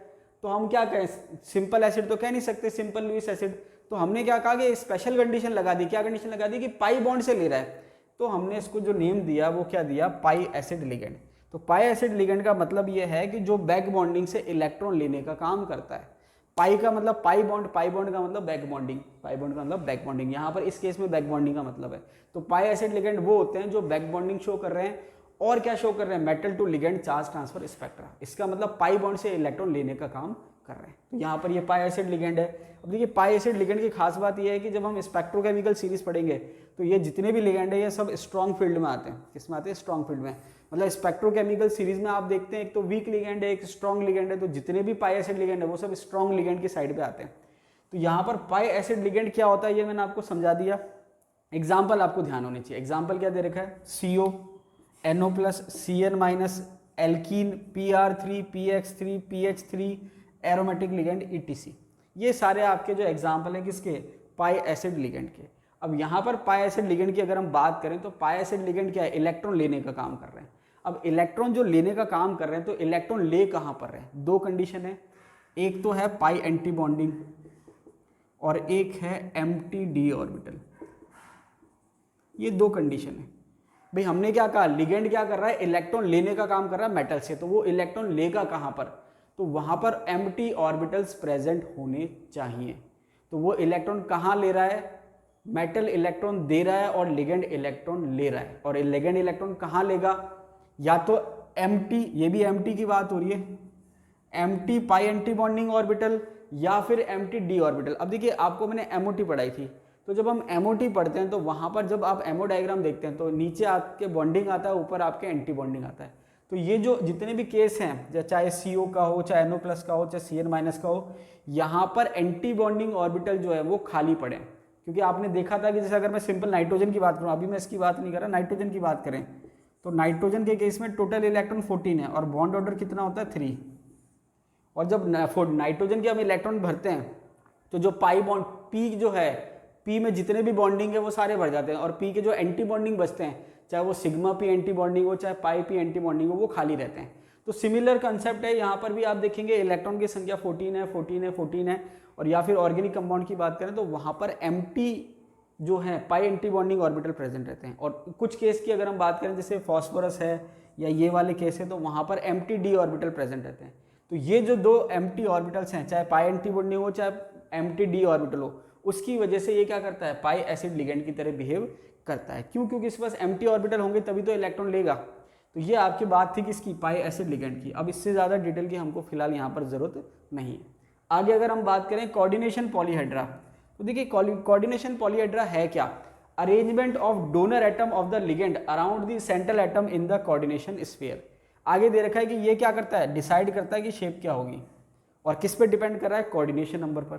तो कोऑर्डिनेशन पॉलीहेड्रा कुल मिला के देखा जाए तो ज्योमेट्री की बात कर रहा है। भाई अभी हमने ये कहा कि कोऑर्डिनेशन नंबर क्या है, कोऑर्डिनेशन नंबर ये है कि मेटल कितने कोऑर्डिनेट बॉन्ड बना रहा है। अब वो 2 हो सकते हैं, 4 हो सकते हैं, 6 हो सकते हैं। अब मान लीजिए उसने 4 कोऑर्डिनेट बॉन्ड बना लिए, तो उसकी ज्योमेट्री क्या है, उसका शेप क्या है, उस पर डिपेंड करेगा। अब 4 बॉन्ड जो है वो ऐसे भी बना सकता है कि भाई ये मेटल है और ये एक प्लेन के अंदर 4 बॉन्ड बना लिए, तो जब वो एक प्लेन के अंदर 4 बॉन्ड बनाएगा तो स्ट्रक्चर क्या हो जाएगी, स्क्वायर प्लेनर। तो यहाँ पर कोऑर्डिनेशन पॉलीहेड्रा क्या कह रहा है, arrangement of donor atom of the ligand around the central atom in the coordination sphere. तो जो कोऑर्डिनेशन स्फीयर है उसमें मेटल जो है डोनर एटम के साथ जुड़ा हुआ है और उनकी ज्योमेट्री क्या है, उनका अरेंजमेंट क्या है, उसको हम कह रहे हैं कोऑर्डिनेशन पॉलीहेड्रा। समझ में आ गई बात। तो यहाँ पर कोऑर्डिनेशन पॉलीहेड्रा जो है वो ज्योमेट्री की बात कर रहा है और ज्योमेट्री जो है वो किस पे डिपेंड कर रही है, कोऑर्डिनेशन नंबर पर। और वो क्या करेगी, शेप डिसाइड करेगी। तो यहाँ पर अगर हमने कहा कोऑर्डिनेशन नंबर 2 है तो क्या पॉसिबिलिटी है, 3 है तो क्या है, 4 है तो क्या है, वो यहाँ एग्जाम्पल दे रखा है। एग्जाम्पल क्या दे रखा है कि कोऑर्डिनेशन नंबर 2 है तो जो शेप है वो क्या हो जाएगी, लीनियर शेप। अगर कोऑर्डिनेशन नंबर 4 है तो शेप क्या हो सकती है, टेट्राहेड्रल भी हो सकती है और स्क्वायर प्लेनर भी हो सकती है। कोऑर्डिनेशन नंबर अगर 5 है तो स्ट्रक्चर क्या हो जाएगी, ट्रायगोनल बाइपिरामिडल। और कोऑर्डिनेशन नंबर 6 है तो स्ट्रक्चर क्या हो जाएगी, ऑक्टाहेड्रल। तो कहने का मतलब ये है कि आपके कोऑर्डिनेशन नंबर कितना है उस पर डिपेंड करेगा कि जो कोऑर्डिनेशन पॉलीहेड्रा है वो क्या होगा। और कोऑर्डिनेशन पॉलीहेड्रा क्या डिसाइड कर रहा है कि शेप क्या होगी मॉलिक्यूल की। क्यों, क्योंकि कोऑर्डिनेशन पॉलीहेड्रा बता रहा है कि मेटल और जो डोनर एटम है उनकी अरेंजमेंट क्या होगी और उसकी अरेंजमेंट से क्या डिसाइड हो रहा है, शेप। तो यहाँ पर हमने देख लिया कि अगर कोऑर्डिनेशन नंबर 2 है तो शेप क्या हो सकता है, लीनियर, 4 है तो टेट्राहेड्रल या स्क्वायर प्लेनर, 5 है तो ट्रायगोनल बाइपिरामिडल, 6 है तो ऑक्टाहेड्रल। अब इसके बाद कुछ एग्जाम्पल दे रखे हैं कोऑर्डिनेशन नंबर निकालने के लिए। जैसे अभी हमने पढ़ा कि कोऑर्डिनेशन नंबर क्या होता है, तो यहाँ पर मैंने आपसे कहा कि कोऑर्डिनेशन नंबर की जब हम बात करेंगे वहाँ पर हमें लिगेंड की संख्या से मतलब नहीं होता, हमें मतलब होता है कि कितने कोऑर्डिनेट बॉन्ड फॉर्म हो रहे हैं। अब कैसे निकाले कोऑर्डिनेशन नंबर, तो देखिए एग्जाम्पल से समझते हैं। NaAgCN2, अब यहाँ पर Na तो है काउंटर आयन, तो इसका तो कोई रोल है नहीं कोऑर्डिनेशन नंबर में। रोल किसका है, Cn का। Cn जो है वो मोनोडेंटेड लिगेंड है। यहाँ पर जब कोऑर्डिनेशन नंबर की बात होगी तो आपको ये पता होना चाहिए कि लिगेंड की डेंसिटी कितनी है। सो जो Cn- है वो मोनोडेंटेड लिगेंड है और यहाँ पर मोनोडेंटेड का मतलब एक कोऑर्डिनेट बॉन्ड। तो एक साइनेड एक कोऑर्डिनेट बॉन्ड बनाएगा तो 2 साइनेड कितने कोऑर्डिनेट बॉन्ड बनाएंगे, 2। तो टोटल कोऑर्डिनेट बॉन्ड कितने हो गए, 2। तो कोऑर्डिनेशन नंबर कितना हो गया, 2। समझ में आ रही बात। सेम टू सेम एक साइनेट एक कोऑर्डिनेट बॉन्ड बनाएगा तो 6 साइनेट कितने बॉन्ड बनाएंगे, 6 कोऑर्डिनेट बॉन्ड बनाएंगे। तो यहाँ पर कितना हो गया कोऑर्डिनेशन नंबर 6। नेक्स्ट एग्जांपल की बात करें तो देखिए काउंटर आयन का कोई रोल नहीं है कोऑर्डिनेशन नंबर में, सल्फेट जो है काउंटर आयन है। नेक्स्ट एग्जांपल है टेट्रामीन कॉपर सल्फेट। तो अमोनिया जो है, अमीन जो है वो क्या कर रहा है, अमोनिया जो मॉलिक्यूल है वो एक कोऑर्डिनेट बॉन्ड बना रहा है। तो यहाँ पर 4 अमोनिया कितने कोऑर्डिनेट बॉन्ड बनाएंगे, 4। समझ में आ रही बात। आगे दे रखा है कॉम्प्लेक्स, कॉम्प्लेक्स क्या दे रखा है Na3Al का होल थ्राइस। अब आपको ये पहचानना पड़ेगा कि ये C2O4 है क्या। तो देखिए यहाँ पर क्या है कि जब आपने स्ट्रक्चर की बात की थी, जैसे मान लीजिए ये स्ट्रक्चर बनी हुई है, तो अभी तो मैंने इसको एज ए स्ट्रक्चर बना दिया, लेकिन जब हम इसको कॉम्प्लेक्स के फॉर्मूले में लिखेंगे तो वहाँ पर इतनी बड़ी स्ट्रक्चर थोड़ा ना बनाएंगे। तो यहाँ पर जब हम कॉम्प्लेक्स में लिखते हैं तो उसका नोटेशन थोड़ा सा चेंज हो जाता है, शॉर्ट हो जाता है।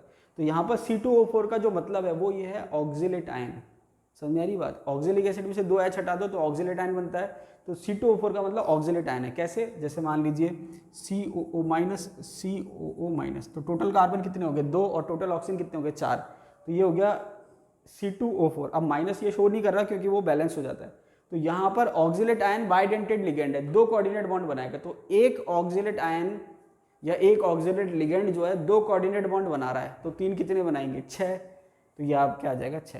तो कहने का मतलब ये है कि अगर मोनोडेंटेड लिगेंड है तो जो लिगेंड की संख्या है वही कोऑर्डिनेशन नंबर है। लेकिन अगर लिगेंड मोनोडेंटेड नहीं है तो वहाँ पर आपको क्या करना पड़ेगा, लिगेंड को उसके कोऑर्डिनेशन नंबर से मल्टीप्लाई करना पड़ेगा। तो 3 × 2 = 6 हो जाएगा। उसके बाद अगर हम बात करें EN की, तो EN मैंने आपको बताया था शॉर्ट फॉर्म है किसकी, इथिलीन डायमीन की।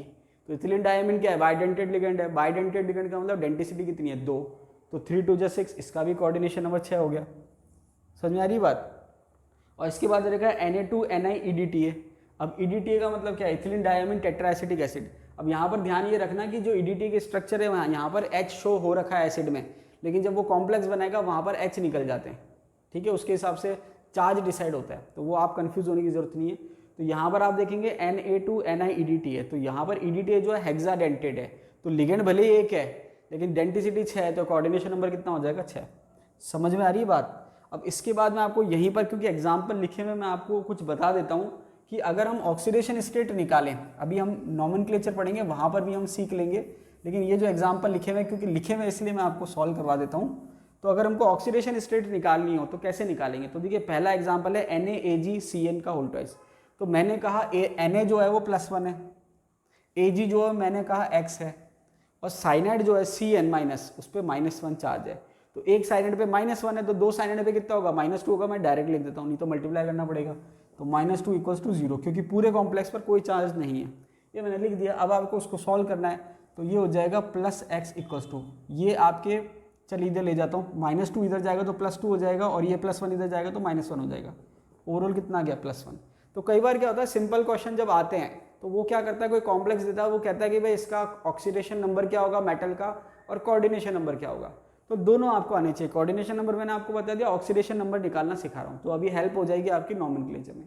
तो ये आप क्या हो गया +1। सेकंड कॉम्प्लेक्स की अगर हम बात करें तो पोटेशियम 4 है, तो मैंने कहा +4 डायरेक्ट लिख दिया, मल्टीप्लाई बाय 4 × 1, मल्टीप्लाई 1 × 4, कुछ भी कह सकते हैं आप। तो ये 4 हो गया। इसके बाद आयरन है, मैंने कह दिया X है। साइनाइड कितने 6, तो ये हो गया -6 = 0। एक साइनाइड पे -1 है तो 6 पे -6 हो गया। ओवरऑल कॉम्प्लेक्स पे कोई चार्ज नहीं है। इसको आप सॉल्व कर लीजिए, X = +6 - 4 = +2। तो सेकंड केस में जो आयरन है उसकी ऑक्सीडेशन स्टेट है +2। थर्ड अगर हम बात करें कॉम्प्लेक्स की, तो कॉपर दे रखा है, मैंने कह दिया +X है। अमोनिया जो है वो न्यूट्रल लिगेंड है, तो उस पर कोई चार्ज नहीं है, उसको 0 छोड़ दिया मैंने। सल्फेट जो है माइनस का क्या है, सल्फेट पे -2 होता है, तो मैंने कह दिया -2 = 0। तो X क्या हो जाएगा +2, X क्या हो जाएगा +2। तो ये आपके जो है ऑक्सीडेशन स्टेट निकालना बता रहा हूँ। अब ऑक्सीडेशन स्टेट निकालने के लिए जो सबसे इंपॉर्टेंट चीज़ है वो ये है कि जो काउंटर आयन प्रेजेंट है वो, और जो लिगेंड प्रेजेंट है वो, उनका चार्ज आपको पता होना चाहिए। ठीक है, आगे दे रखा है Na3Al का होल थ्राइस। तो Na3 जो है सोडियम, वो तो हो गया +3। उसके बाद जो एल्यूमिनियम है, मैंने क्या कह दिया, सॉरी, सोडियम जो है वो कितने हैं 3, तो मैंने कह दिया +3, और X कह दिया मैंने किसके लिए, एल्यूमिनियम के लिए। और ऑक्सिलेट जो है उस पर कितना चार्ज है, -2 चार्ज है। तो ऑक्सिलेट कितने हैं 3, तो -2 × 3 कितना हो गया -6 = 0। 3 × 2 = 6 हो गया, डायरेक्ट लिख दिया मैंने। अब यहाँ पर जब आप इसको सॉल्व करेंगे तो X = +6 - 3 = +3। तो जैसे मान लीजिए क्वेश्चन आता है कि Na3Al-C2O4 का होल थ्राइस, इसमें एल्यूमिनियम का कोऑर्डिनेशन नंबर कितना है और ऑक्सीडेशन नंबर कितना है। तो ऑक्सीडेशन नंबर आ रहा है +3 और कोऑर्डिनेशन नंबर आ रहा है 6। समझ आ गई बात। इस तरह से क्वेश्चन आता है। आगे दे रखा है CrEn का होल थ्राइस Cl3, तो यहाँ पर क्रोमियम का मैंने कह दिया +X, En जो है इथिलीन डायमीन न्यूट्रल लिगेंड है तो कोई चार्ज नहीं है उस पर। इसमें दे रखा 3 Cl काउंटर आयन के फॉर्म में है तो -3 हो जाएगा =0। तो x की वैल्यू क्या हो जाएगी +3। ठीक है। लास्ट कॉम्प्लेक्स की अगर हम बात करें Na2NiEDTA। अब यहाँ पर इंपॉर्टेंट चीज़ क्या है कि 2 सोडियम तो हो गया +2, निकल जो है मैंने उसको कह दिया +X। अब EDTA जब मैंने यहाँ पर एज ए लिगेंड शो करा था तो मैंने आपसे क्या कहा था, जब हम इसको शो कर रहे हैं तो ये एज ए न्यूट्रल है, लेकिन जब ये कॉम्प्लेक्स बनाएगा तो जो एसिड के H हैं वो निकल जाएंगे, तो जो 4 H हैं वो 4 निकल जाते हैं, तो 4 माइनस चार्ज आ जाता है। तो EDTA पे कितना चार्ज है -4, ये आपको ध्यान रखना है, =0। तो x क्या हो जाएगा +4 -2 +2, ये आपका आंसर आ जाएगा। तो जो EDTA है वहाँ पर वो H निकाल रहा है, जैसे ग्लाइसिन मैंने आपको बताया था वहाँ पर भी जब वो एज ए लिगेंड बिहेव करता है कॉम्प्लेक्स में तो जो एसिड का जो H है वो निकल जाता है, ये आपको ध्यान रखना है। ठीक है, वहाँ कन्फ्यूज होने की जरूरत नहीं कि सर आपने तो लिगेंड की स्ट्रक्चर ये बताई थी तो हमने तो ये कर दिया, तो अब क्या करें। तो जैसे मैंने आपको बताया था कि जो EDTA है वहाँ पर 4 एसिड है, तो अब आप कहोगे सर स्ट्रक्चर में तो आपने माइनस दिखाई नहीं थे, तो वो जब हम एज ए लिगेंड दिखाते हैं तो हम वैसे दिखाते हैं, लेकिन जब वो एज ए कॉम्प्लेक्स काम करता है तो एसिड में जितने भी लिगेंड जो एज ए एसिड शो हो रखे हैं जिसमें COH ग्रुप है वो H निकाल देता है जब वो कॉम्प्लेक्स बनाता है।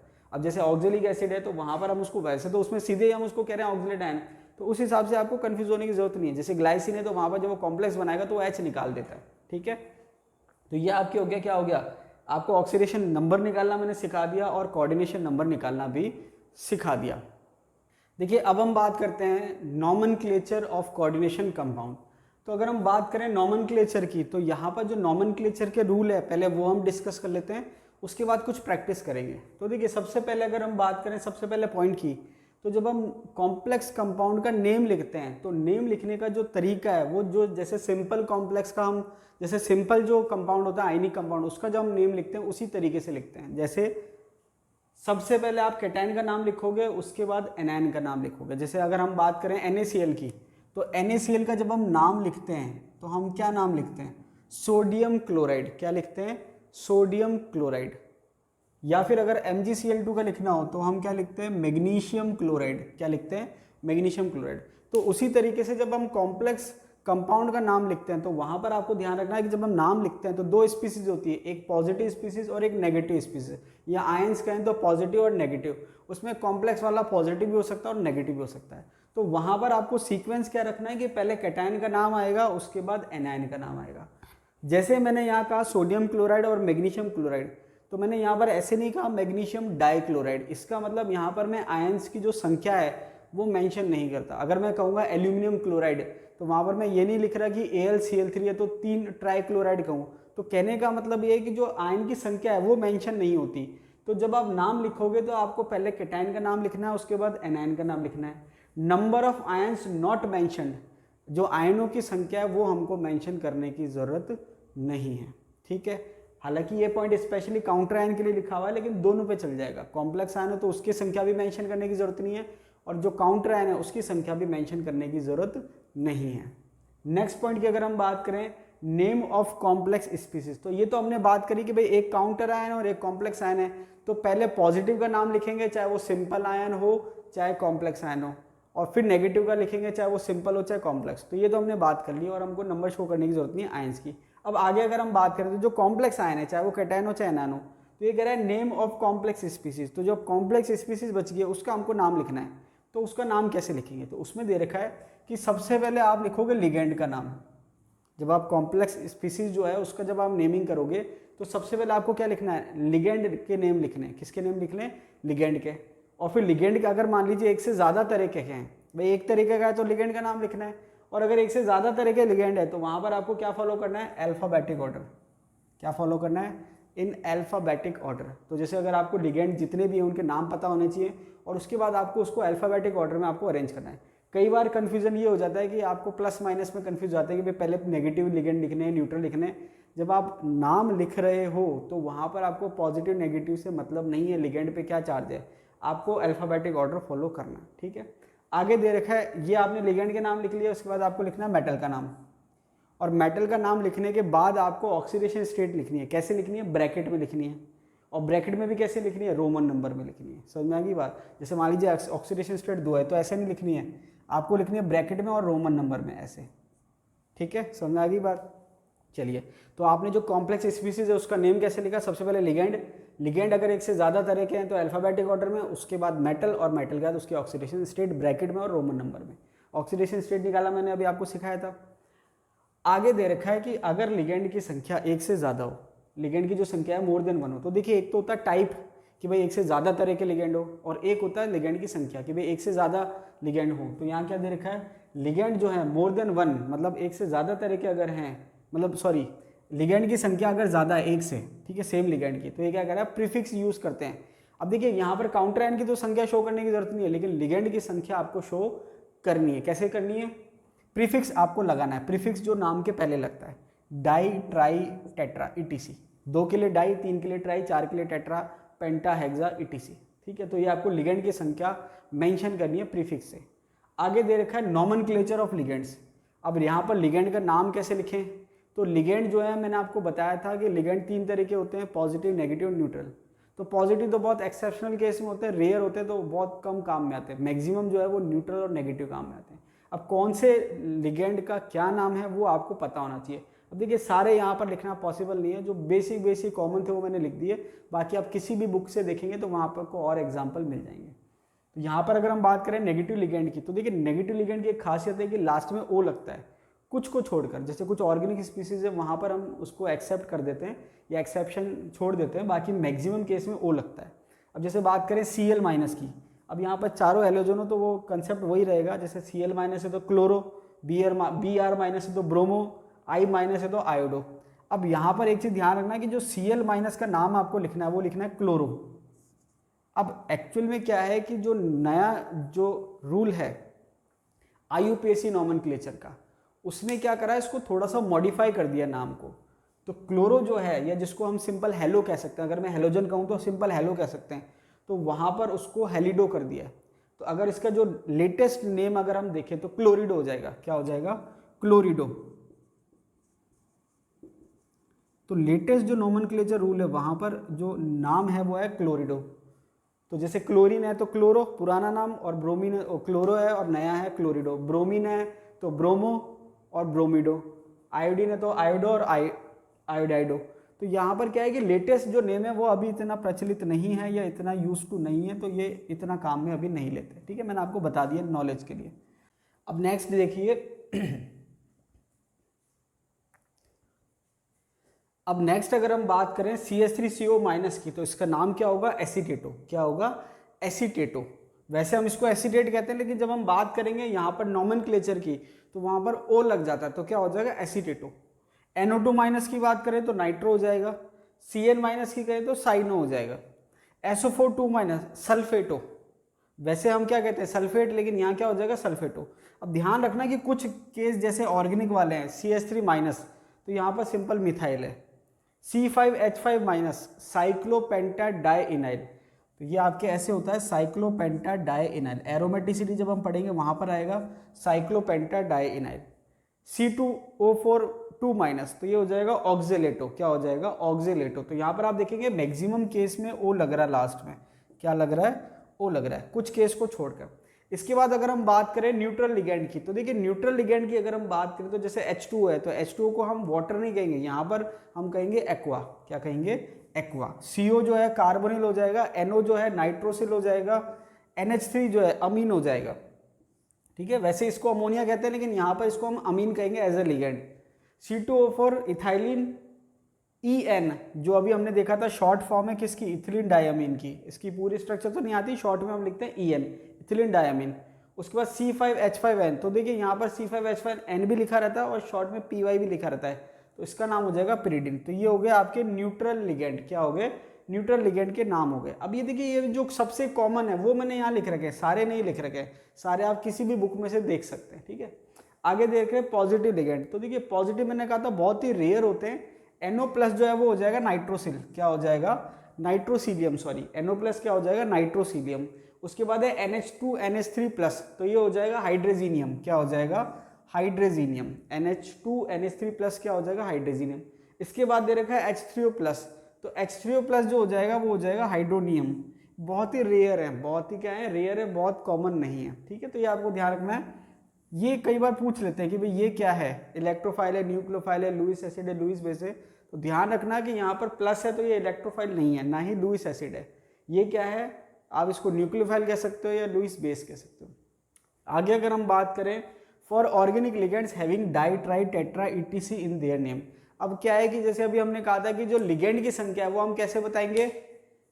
डाई ट्राई टेट्रा, ऐसे कि भाई 2 है तो डाई, 3 है तो ट्राई, 4 है तो टेट्रा। लेकिन अगर लिगेंड के नाम में ही पहले से डाई ट्राई टेट्रा ऐसा कुछ हो तो फिर कंफ्यूजन हो जाएगा। जैसे अगर हम बात करें इथिलीन डाई अमीन, तो डाई पहले से आ रहा है, तो ऐसे केसेस में क्या है, या फिर कुछ ऐसे जो कि स्पेशली ऑर्गेनिक लिगेंड है वहां पर भी थोड़ा रिलैक्सेशन है, क्योंकि सारे लिगेंड ऐसे नहीं है जिसमें डाई ट्राई टेट्रा है, कुछ इसके अलावा भी है जिसमें थोड़ा रिलैक्सेशन दे रखा है। तो यहाँ पर ये क्या कह रहा है कि कुछ ऐसे लिगेंड जिसमें डाई ट्राई टेट्रा दे रखा है पहले से, या फिर कुछ स्पेशली ऑर्गेनिक लिगेंड, तो वहां पर हम जो है क्या काम में लेते हैं? संख्या बताने के लिए बिस ट्रिस टेट्रा के। जैसे अगर 2 है तो वहां पर हम डाई की जगह क्या काम में लेते हैं? बिस। 3 है तो ट्राई की जगह क्या काम में लेते हैं? ट्रिस। तो ये आपको ध्यान रखना है।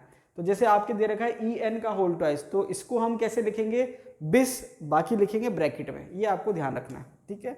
बिस, बाकी लिखेंगे ब्रैकेट में इथिलीन डायमीन। आगे दे रखा है PY का होल ट्वाइस। अब इसको हम डायपिरिडिन भी कह सकते हैं, और हम इसको कैसे लिख सकते हैं? बिस पिरिडिन, दोनों चल जाएंगे। तो इस टाइप के केस में दोनों पॉसिबल है, लेकिन इस टाइप में तो फिक्स है कि यही होगा, ठीक है। अब जैसे दे रखा है C5H5 का होल ट्वाइस, तो यहाँ पर आपको बिस ही लिखना पड़ेगा, क्योंकि क्या आ रहा है? बिस साइक्लोपेंटा डाई इनाइल, तो पेंटा भी आ रहा है, डाई भी आ रहा है, तो यहाँ पर आपको बिस ही लिखना पड़ेगा। तो जो इस टाइप के लिगेंड है वहां चल जाता है, जैसे ऑक्सिलेट है तो कई बार बिस ऑक्सिलेट आता है, कई बार डाई आ जाता है, वहां फ्लेक्सिबिलिटी चल जाएगी। लेकिन इस टाइप के केस में आपको ध्यान रखना है कि आपको 2 के लिए बिस, 3 के लिए ट्रिस काम में लेना है। हमने बात करी कि लिगेंड का नेमिंग कैसे होगा। अब अगर हम बात करें मेटल की, तो मेटल को हम कैसे लिखें? तो देखिए यहाँ पर दे रखा है कि अगर हम बात करें मेटल की, नेमिंग ऑफ मेटल, न्यूट्रल और पॉजिटिव कॉम्प्लेक्स आयन। कहने का मतलब ये कि ऐसे कॉम्प्लेक्स जिसमें जो कॉम्प्लेक्स आयन है वो न्यूट्रल है या फिर पॉजिटिव है, उस केस में क्या करेंगे? नेम एज सच, मतलब जो मेटल का नाम है वो वैसा का वैसा आएगा। जैसे मान लीजिए आयरन है तो आयरन आएगा, कॉपर है तो कॉपर आएगा, जिंक है तो जिंक आएगा। ये तो थी बात किसकी? न्यूट्रल की और पॉजिटिव कॉम्प्लेक्स आयन की। अगर मान लीजिए नेगेटिव आयन है, मतलब जो कॉम्प्लेक्स आयन है वो कैसा है? नेगेटिव आयन है, या हम कहें एनायन है, तो उस केस में क्या होगा? उस केस में जो है मेटल के नाम के आगे, मतलब सफिक्स जो है बाद में 8 लगेगा। क्या लगेगा? 8 इज यूज्ड। अब कैसे देखें? एग्जाम्पल दे रखा है। एग्जाम्पल क्या दे रखा है?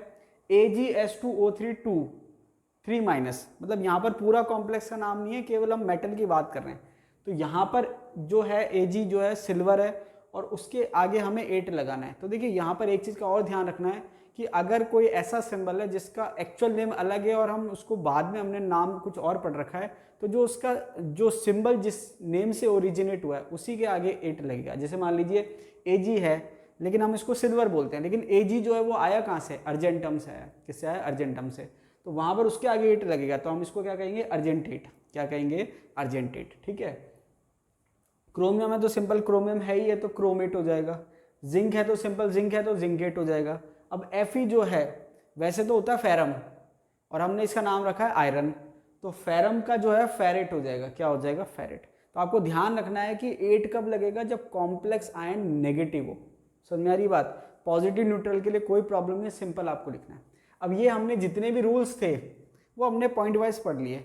अब जब तक आप कुछ मॉलिक्यूल की प्रैक्टिस नहीं करेंगे तब तक ये रूल आपको समझ में नहीं आएंगे। तो कुछ एग्जाम्पल मैंने ले रखे हैं, सारे नहीं है लेकिन इतना है कि आपको समझ में आ जाएगा, ठीक है। देखिए पहला एग्जाम्पल की अगर हम बात करें PTNH36Cl4। एक चीज़ मैं आपको और बता दूं, देखिए बुक में कई बार कॉम्प्लेक्स का जब नाम लिखा हुआ होता है या जब हम मैक्सिमम कॉम्प्लेक्स को नाम से जानते हैं तो ज़रूरी नहीं है कि उसका IUPAC नाम, वो उसका कॉमन नेम हो सकता है, ठीक है। चलिए तो देखिए PTNH36Cl4, तो यहाँ पर आपको करना क्या है कि जो हमने रूल पढ़े हैं उसको अगर हम रिवाइज करें तो कैटायन का नाम पहले लिखना है, एनायन का नाम बाद में लिखना है।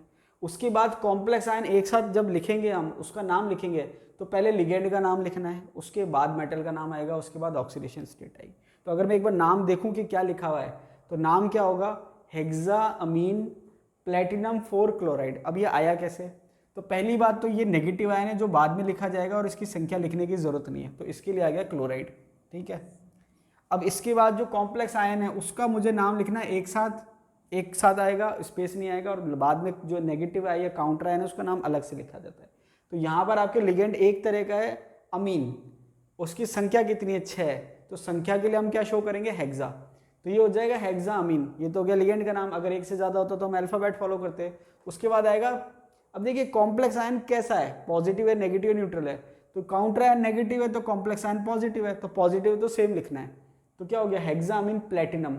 अब ऑक्सीडेशन स्टेट कैसे निकालेंगे, ये 0 है।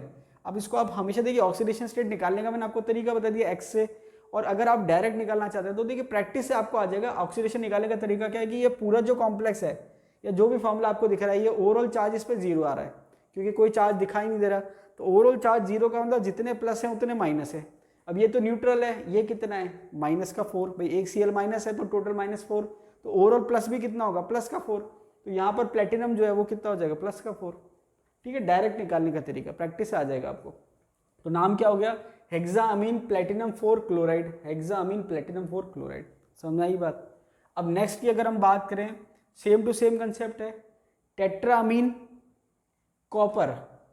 अब ये ओवरऑल ये न्यूट्रल है, ये -2 है तो ये +2 हो जाएगा, तो ये हो जाएगा टेट्राअमीन कॉपर सेकंड सल्फेट। क्या हो जाएगा, टेट्राअमीन कॉपर सेकंड सल्फेट। ठीक है, बहुत सिंपल है, क्योंकि काउंटर आयन जो कॉम्प्लेक्स आयन है पॉजिटिव चल रहा है। अब यहाँ पर अगर हम बात करें तो देखिए, जब अगर मान लीजिए कॉम्प्लेक्स पूरा ना देकर उसको आयन के फॉर्म में दे रखा है तो नाम क्या आ गया, आपको आयन लिखना है। ठीक है, तो यहाँ पर इसमें काउंटर आयन नहीं दे रखा तो आपको आयन लिखना पड़ेगा।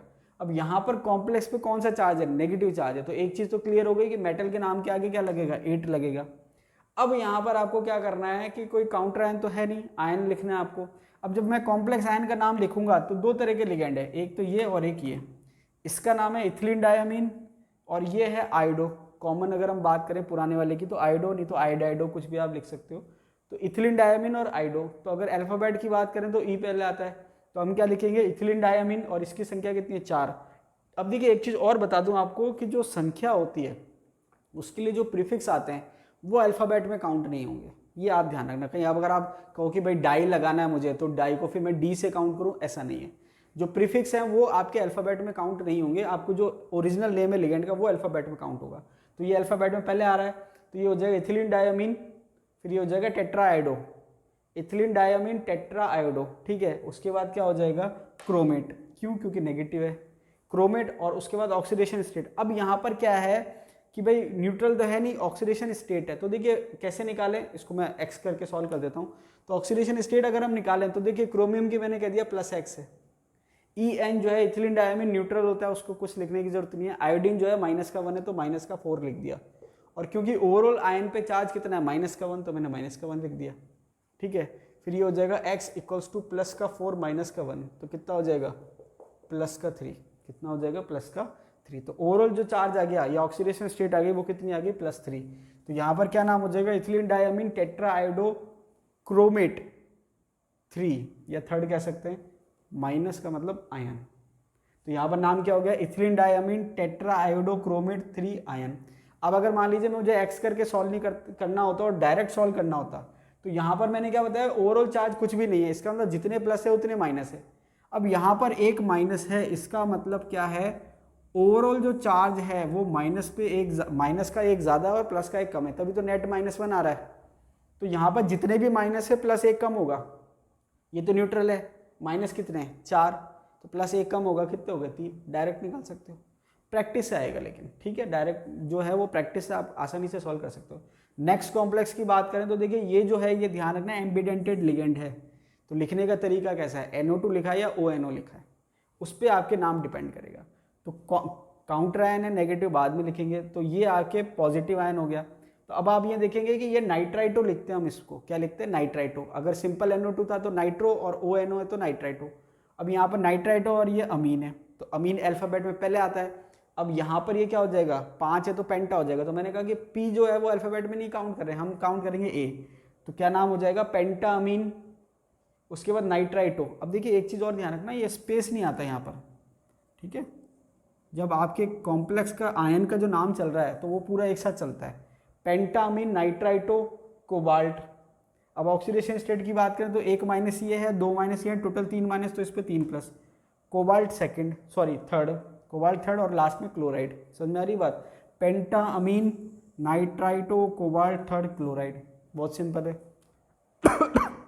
सॉरी, आगे दे रखा है FeH2O4 C2O4 ब्रैकेट स्क्वायर के आगे 2 और है SO4। देखिए मैंने आपसे कहा था कि जो आयन की संख्या है, चाहे वो काउंटर आयन हो चाहे वो कॉम्प्लेक्स आयन हो, उसको शो करने की ज़रूरत नहीं होती है, ठीक है। तो ये आपके भले 2 लिखा हुआ है, इससे कोई फ़र्क नहीं पड़ रहा नाम लिखने में, केवल आपको ऑक्सीडेशन स्टेट का ध्यान रखना है बहुत केयरफुली। क्यों? क्योंकि जैसे आपने कॉम्प्लेक्स आयन के आगे स्क्वायर लगा दिया, मतलब 2 लगा दिया, तो यहाँ पर ये सारी चीज़ डबल हो गई। समझ में आ गई बात, इसका आपको थोड़ा ध्यान रखना है। तो ऑक्सीडेशन स्टेट जो है वो बताती है कि संख्या क्या होगी, कैसे होगी, जो भी है। अब यहाँ पर सबसे पहले ऑक्सीडेशन स्टेट सॉल्व करते हैं। तो ऑक्सीडेशन स्टेट जब आप सॉल्व करोगे तो यहाँ पर जो कॉम्प्लेक्स आयन है उसकी संख्या 2 है। समझ में आई बात। तो यहाँ पर जो है आयरन जो है 2 है, तो मैंने लिख दिया +2x, ठीक है। H2O न्यूट्रल है और ऑक्सिलेट जो है उस पर 2 माइनस होता है, और ये ओवरऑल 2 है, तो 2 और 2 कितना हो गया, -4 हो गया। और यहाँ पर सल्फेट है SO4, तो ये हो गया -2। इसको जब आप सॉल्व करेंगे तो ये हो जाएगा +2x equals to +4 -2 equals to +2। x equals to 2x equals to ये हो जाएगा -4 इक्वल्स टू, सॉरी यहाँ पर ये -2 नहीं आएगा, ठीक है, वो मैंने गलती से लिख दिया। -4 आ गया ऑक्सिलेट के लिए, और सल्फेट जो है -2 है, तो ये -2 यहाँ आएगा और ये 0 आ जाएगा, ठीक है, गलती से मैंने वहाँ लिख दिया। तो ये हो गया +2x -4 -2 इक्वल्स टू 0। तो ये हो जाएगा +2x equals to +4 +2 equals to 6। तो ये हो जाएगा x equals to 6 divided by 2 equals to +3, ठीक है। तो यहाँ पर ऑक्सीडेशन स्टेट 3 आ जाएगी। तो ये आपको इस तरीके से सॉल्व करना है, या फिर आप इसको ऐसे समझ सकते हैं कि ये -2 है, तो जो कॉम्प्लेक्स आयन है उस पर क्या चार्ज होगा, अगर 1 होता तो +2 होता, और 2 है तो एक कॉम्प्लेक्स पे +1 है, तो +1 कब आएगा, जब 2 माइनस ये हैं तो ये +3 हो जाए। जैसे आपको इजी लगे वैसे आप सॉल्व कर सकते हैं। अब इसका अगर हम नाम लिखें तो देखिए यहाँ पर लिगेंड जो हैं वो हैं वाटर, मतलब एक्वा, और ये है C2O4 ऑक्सिलेटो। तो यहाँ पर जब हम इसका नाम लिखेंगे तो क्या होगा, 4 है तो टेट्रा एक्वा, ऑक्सिलेटो, आयरन, क्योंकि कॉम्प्लेक्स जो है वो प्लस चार्ज पे है, ठीक है। आयरन ऑक्सीडेशन स्टेट 3 हो जाएगा, और लास्ट में आ जाएगा सल्फेट, ठीक है। प्रैक्टिस आप करेंगे तो आपको आसानी से आ जाएगा। अगर आप नॉमेनक्लेचर जैसी चीज़ को केवल थ्योरी के नियम पढ़ के सोचेंगे आ गया, पॉसिबल ही नहीं है। आगे दे रखा है K3FeC2O4 का होल थ्राइस। तो यहाँ पर नाम क्या होगा, आप देखिए यहाँ पर काउंटर आयन पहले लिखा हुआ, तो पहले उसका नाम आएगा पोटेशियम, स्पेस आ गया। मैंने आपसे कहा था कि ऑक्सिलेट जो है वो फ्लेक्सिबिलिटी है, कई बार आप देखेंगे ट्राई लिखा होगा, कई बार ट्रिस लिखा होगा, कोई खास उससे फर्क नहीं पड़ रहा। Potassium tris oxalato. उसके बाद अगर हम बात करेंगे तो यहाँ पर क्योंकि कॉम्प्लेक्स आयन पे नेगेटिव चार्ज है तो आपको लिखना पड़ेगा फेरेट, तो आपने क्या लिखा, फेरेट, ठीक है। अब ऑक्सीडेशन स्टेट की बात करें तो एक जो ऑक्सिलेट है उस पर कितना है, -2, तो 3 पे कितने हो गए, -6, -6 में से ये हो गए +3 और ये हो गए +3, तो ये आ जाएगा फेरेट 3, ठीक है। इसके बाद दे रखा है K4FeCN6, तो ये हो जाएगा पोटेशियम, लिगेंड एक ही तरह का है तो क्या हो जाएगा हेक्सासाइनो, और ये हो जाएगा फेरेट, क्या हो जाएगा फेरेट। ऑक्सीडेशन स्टेट क्या हो जाएगी, 6 के 4 के बचे 2 के ये रहे, पोटेशियम हेक्सासाइनो फेरेट 2, ठीक है। सेकंड कह सकते हो आप इसको। यहाँ पर भी अब देखिए नाम सेम है, अब देखिए संख्या जो होती है आयन की, काउंटर आयन की, वो बताने की जरूरत इसलिए नहीं होती क्योंकि वो ऑक्सीडेशन स्टेट से समझ में आ जाती है। अब जैसे इसका नाम लिखेंगे तो पोटेशियम हेक्सासाइनो फेरेट, यहाँ तक तो बिल्कुल सेम है, पोटेशियम हेक्सासाइनो फेरेट। डिफरेंस क्या आ रहा है, ये -6 है टोटल, ये +3 है, बचे कितने 3, ये +3 है। तो यहाँ पर काउंटर आयन की संख्या आपको इससे पता चल जाएगी, ठीक है। आगे अगर हम देखें लास्ट एग्जाम्पल जो है वो है FeC5H5, ये होल ट्वाइस है यहाँ पर, ठीक है, होल ट्वाइस है बिस। तो देखिए ये जो है C5H5 साइक्लोपेंटा डाइइनाइल, ठीक है, ये आपके साइक्लोपेंटा डाइइनाइल, एनायन भी कह देते हैं कई बार, नेगेटिव चार्ज होता है इसलिए। तो ये हो जाएगा बिस साइक्लोपेंटा डाइइनाइल, साथ में क्या है आयरन, क्योंकि ये न्यूट्रल कॉम्प्लेक्स है, ओवरऑल काउंटर आयन है ही नहीं इसमें। तो बिस साइक्लोपेंटाडाइनाइल आयरन और ऑक्सीडेशन स्टेट क्या होगी 2, क्योंकि इसमें -1 होता है। अब यहाँ पर ध्यान रहे ये कॉमन नेम है, IUPAC नेम है इसका, बिस साइक्लोपेंटाडाइनाइल आयरन। अगर हम इसके स्ट्रक्चर की बात करें, ऑर्गेनोमेटेलिक कंपाउंड होता है। क्या होता है? ऑर्गेनोमेटेलिक कंपाउंड, इस टाइप से। अब आपको स्ट्रक्चर देख के लग रहा होगा कि ये आपने कहीं ना कहीं देख रखा है, इसका नाम आपको पता है, फेरोसिन कहते हैं इसको। क्या कहते हैं? फेरोसिन। तो यहाँ पर ये फेरोसिन जो है ये दो चीज़ को बता रहा है। एक तो ये ऑर्गेनोमेटेलिक कंपाउंड है। क्या है? Organometallic compound. ऑर्गेनोमेटेलिक कंपाउंड आपके सिलेबस में दे रखा है, मैं आपको बताऊंगा जब पढ़ाऊंगा। तो ऑर्गेनोमेटेलिक कंपाउंड का मतलब क्या है, मीनिंग क्या है? मीनिंग ये है कि मेटल और कार्बन के बीच में डायरेक्ट बॉन्ड होना चाहिए, और कार्बन जो है वो ऑर्गेनिक स्पीसीज का होना चाहिए, इनऑर्गेनिक का नहीं होना चाहिए। तो ये हो गया फेरोसिन। तो ये आपके ऑर्गेनोमेटेलिक कंपाउंड है, और जो फेरोसिन है वो किसका एग्जाम्पल है? मेटलोसिन का। कॉमन हम क्या कहते हैं? मेटलोसिन। और ये क्या है? सैंडविच कंपाउंड है। क्या है? सैंडविच। सैंडविच आप खाते हैं नाश्ते में, सुबह सुबह नाश्ते में आप खाते हैं, ब्रेड होती है, उसके बीच में जो होता है मैक्सिमम केस में हम आलू का मसाला भरते हैं। अलग अलग जो है, कोई ज़्यादा अच्छा कुक है तो कुछ ना कुछ अलग एक्सपेरिमेंट कर सकता है। तो यहाँ पर सैंडविच कंपाउंड कैसा है कि भाई एक ब्रेड ऊपर एक ब्रेड नीचे, तो ब्रेड का काम कौन कर रहा है? साइक्लोपेंटाडाइनाइल। तो ये 2 ब्रेड हो गई साइक्लोपेंटाडाइनाइल की, और बीच में जो आलू का मसाला है वो क्या हो गया? आयरन। तो ये हो गया फेरोसिन। तो आपके फेरोसिन पे कई क्वेश्चन आरपीएससी ने पूछ रखे हैं। तो फेरोसिन जो है एक ऑर्गेनोमेटेलिक कंपाउंड है, मेटलोसिन है, ऑक्सीडेशन स्टेट 2 है, यहाँ पर लिगेंड क्या है? Cyclopentadienyl NN. और वो आपसे अगर पूछ ले कि भाई पाई इलेक्ट्रॉन कितने हैं, तो यहाँ पर पाई इलेक्ट्रॉन कितने हैं? 6। ठीक है, एरोमेटिसिटी में मैं आपको बताऊंगा। और ऑक्सीडेशन स्टेट पूछ ले आयरन की, तो क्या हो जाएगी? 2। तो ये क्वेश्चन आपके आते हैं ऑर्गेनोमेटेलिक कंपाउंड में। यहाँ पर क्योंकि कॉम्प्लेक्स दे रखा है तो मैंने आपको बता दिया।